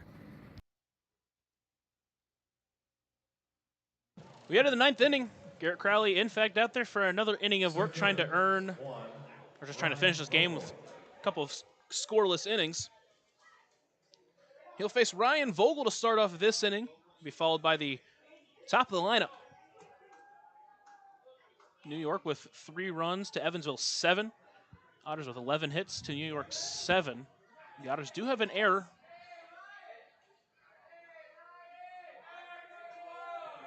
Crowley will come set as he delivers from the stretch. The first pitch, square on a bunt, is Vogel. Puts it down to the right side. Crowley's going to snag it. Toss to first is not in time. He calls him safe.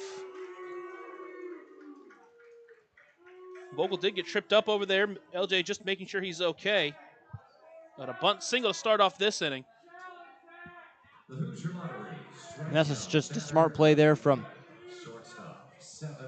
Vogel and the Boulders, just trying to get something going any way possible with the bunt single there, and it was in that perfect position where it's hard for Crowley to get to it and make an accurate throw in time, especially against a guy who's as speedy as Vogel is. So runner on. It'll be Austin Dennis up next. 1 for 3, a single, a walk. Crowley looks over at first, now delivers the first pitch to Dennis. That one lifting to right field. It's going to send Benson towards the line. He's going to get under it and bring it in for out number 1. Great read from JT Benson to bring that one in. It's going to hold the runner at first, and there's one away. It's a really good play. I mean, he knew where it was going right off the bat. If he has one little bit of hesitation, that one gets into the corner for a double and possibly scores a run with Vogel's speed. So Benson ranging over, making the catch. Good play. Now just 2 outs away from a series win. It's one of those plays that you're very thankful to have an athlete as good as JT Benson out in right field.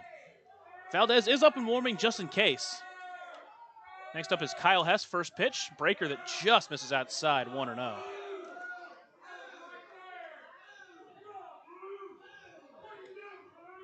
It was a beautiful pitch, but a better take from Hess. Crowley comes set, looks over at first base, now delivers the 1-0 pitch. Fastball, called strike on the upper edge, even the count up at 1-1. A couple of really well-placed pitches to start this at-bat. Crowley looks in, he comes set, does a little like Kershaw, high arm to come set down. Now here's the 1-1 pitch. That one is soft looper towards short. Tavares will take it in. He's going to throw it to second. It's in time. Getting the lead runner. No chance for the runner at first. And there's 2 away. Man, I'm going to be honest. I thought there was no chance that he was going to be able to make that play at second. I thought the only play was going to be at first, but a really quick transition from glove to hand from Tavares and good accurate throw to Cruz. Now 2 gone. With 2 away, it's up to Fritz Ginther. And he has been the record tonight. 3 RBIs, all 3 RBIs for New York in this ball game.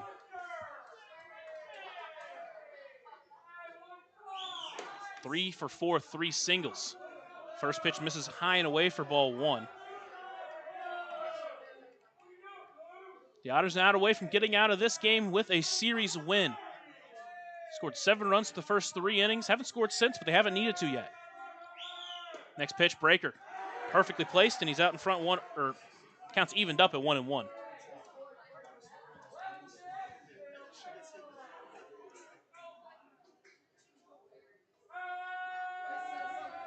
Ginther Sets, delivers the 1-1 pitch. That one misses outside, just outside 2-1.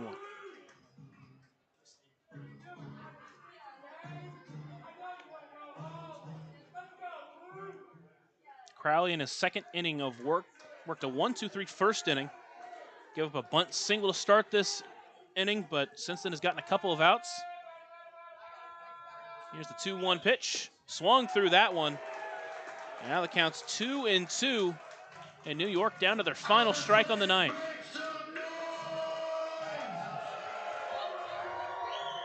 Get him, Josh. Get him. Crowley comes set and delivers the 2-2. That one fouled off overhead. Overhead foul ball brought to you by That's construction. Choose the best. Never regret it. Had to get you one more. There we go.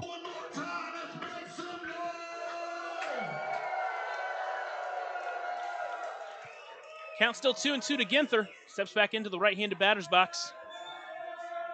Crowley trying to send these Otters fans home happy.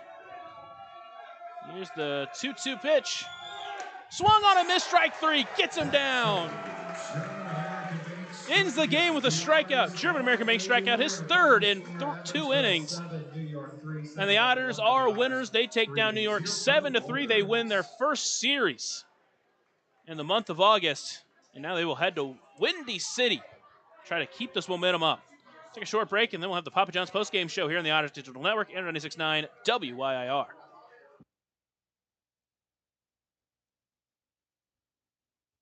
Smile on Down Syndrome has been providing a bright hope for tomorrow to the tri-state region for 25 years, providing smiles, support, and programs for individuals with Down syndrome while raising community awareness to create a brighter world that accepts and understands people with Down syndrome. Learn more now at smileondownsyndrome.org. Welcome into the Papa John's post-game show. Remember that Papa John's is the official sponsor of the Otters pregame and post-game shows, available every game night, 20 minutes before and 10 minutes after each Otters game on the Otters Digital Network, the home team network, and 96.9 WYIR. Evansville bounces back, lost last night, but what a game tonight. Jumped out in front early, and their pitching did just enough to keep them in this game. And that's exactly what they've needed to do when they have their studs on the mound is you go out there, you score early, and it just deflates the other team. And that's exactly what they did tonight. Got to a 7-0 lead by the third inning and had their starter out by the third inning. And with Yohan Gonzalez going the way he was going, it was going to be a tough ask for this New York Boulders team to come back. The Otters struck very early.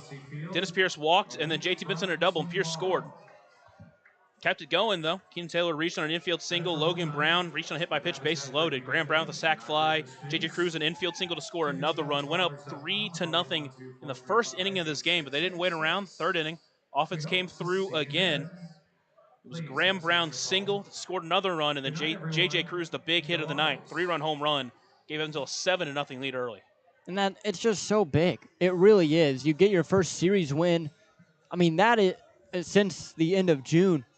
And I can't imagine how much that's been weighing on this team. And to be able to come in here at Bosse Field, your first home series in August, and just get it out of the way early against a really good team in New York. I mean, it's just been such a good week of games so far for this Otters team. And now you go into the weekend against a team like Windy City, who has struggled at times this year, and you have a chance to go up there and make a statement. Yohan Gonzalez, fantastic night for him. 6 1/3 innings, another quality start. Gave up 3 runs, but 2 of those came in his last inning where he went out there with already over 100 pitches. Yeah, I mean, he just looked so good through the first 6. You understand why they sent him out there in the 7th because of how good he looked, but you could tell the fatigue was there, a couple of walks, and the 2 earned runs given up once he was taken out. But 6 1/3 with 3 earned runs, still a quality start, nothing to scoff at. Phoebe came in, got 2 outs to give up a hit that did score those 2 runs, but worked pretty cleanly in the Garrett Crowley. A couple of really good innings. The only hit he gave up was on a bunt single. Yeah, he's looked phenomenal in the first 2 outings as an Otter. He looked nearly unhittable in that 8th inning. And then in the 9th, a bunt single, but that's the only blemish. I mean, he's been exactly what you've expected for a return of a guy like David Mindham, who was sent over. You get a really, really good bullpen arm who can really help you this last month. I think the biggest thing for me is that when he came over, he was a guy who had some walk problems for sure. first 2 outings, 3 innings, hasn't given up a single walk, and he struck out 5. Yeah, he's been really good. That's all you can say. It's the kind of arm you haven't seen on this team since Griff Hughes got signed. I mean, that's the kind of talent he has shown so far. Look at the offense. We mentioned them throughout the recap, but a couple of hits for J.J. Cruz, including 4 RBIs, a couple of hits for Graham Brown, a couple of RBIs for him. What a bounce back for Graham Brown he's had. Keenan Taylor had a couple of hits. Both of them were infield singles. Both of them were very effort plays from him. That's the kind of thing we saw very early in this game. A lot of effort plays, an infield single for J.J. Cruz that scored a run, a couple of infield singles for Keenan Taylor. J.T. Benson had the other RBI on the night. All but 2 starters ended up with hits. We had 4 Otters with multi-hit games. Crix Taveras, what a series he had.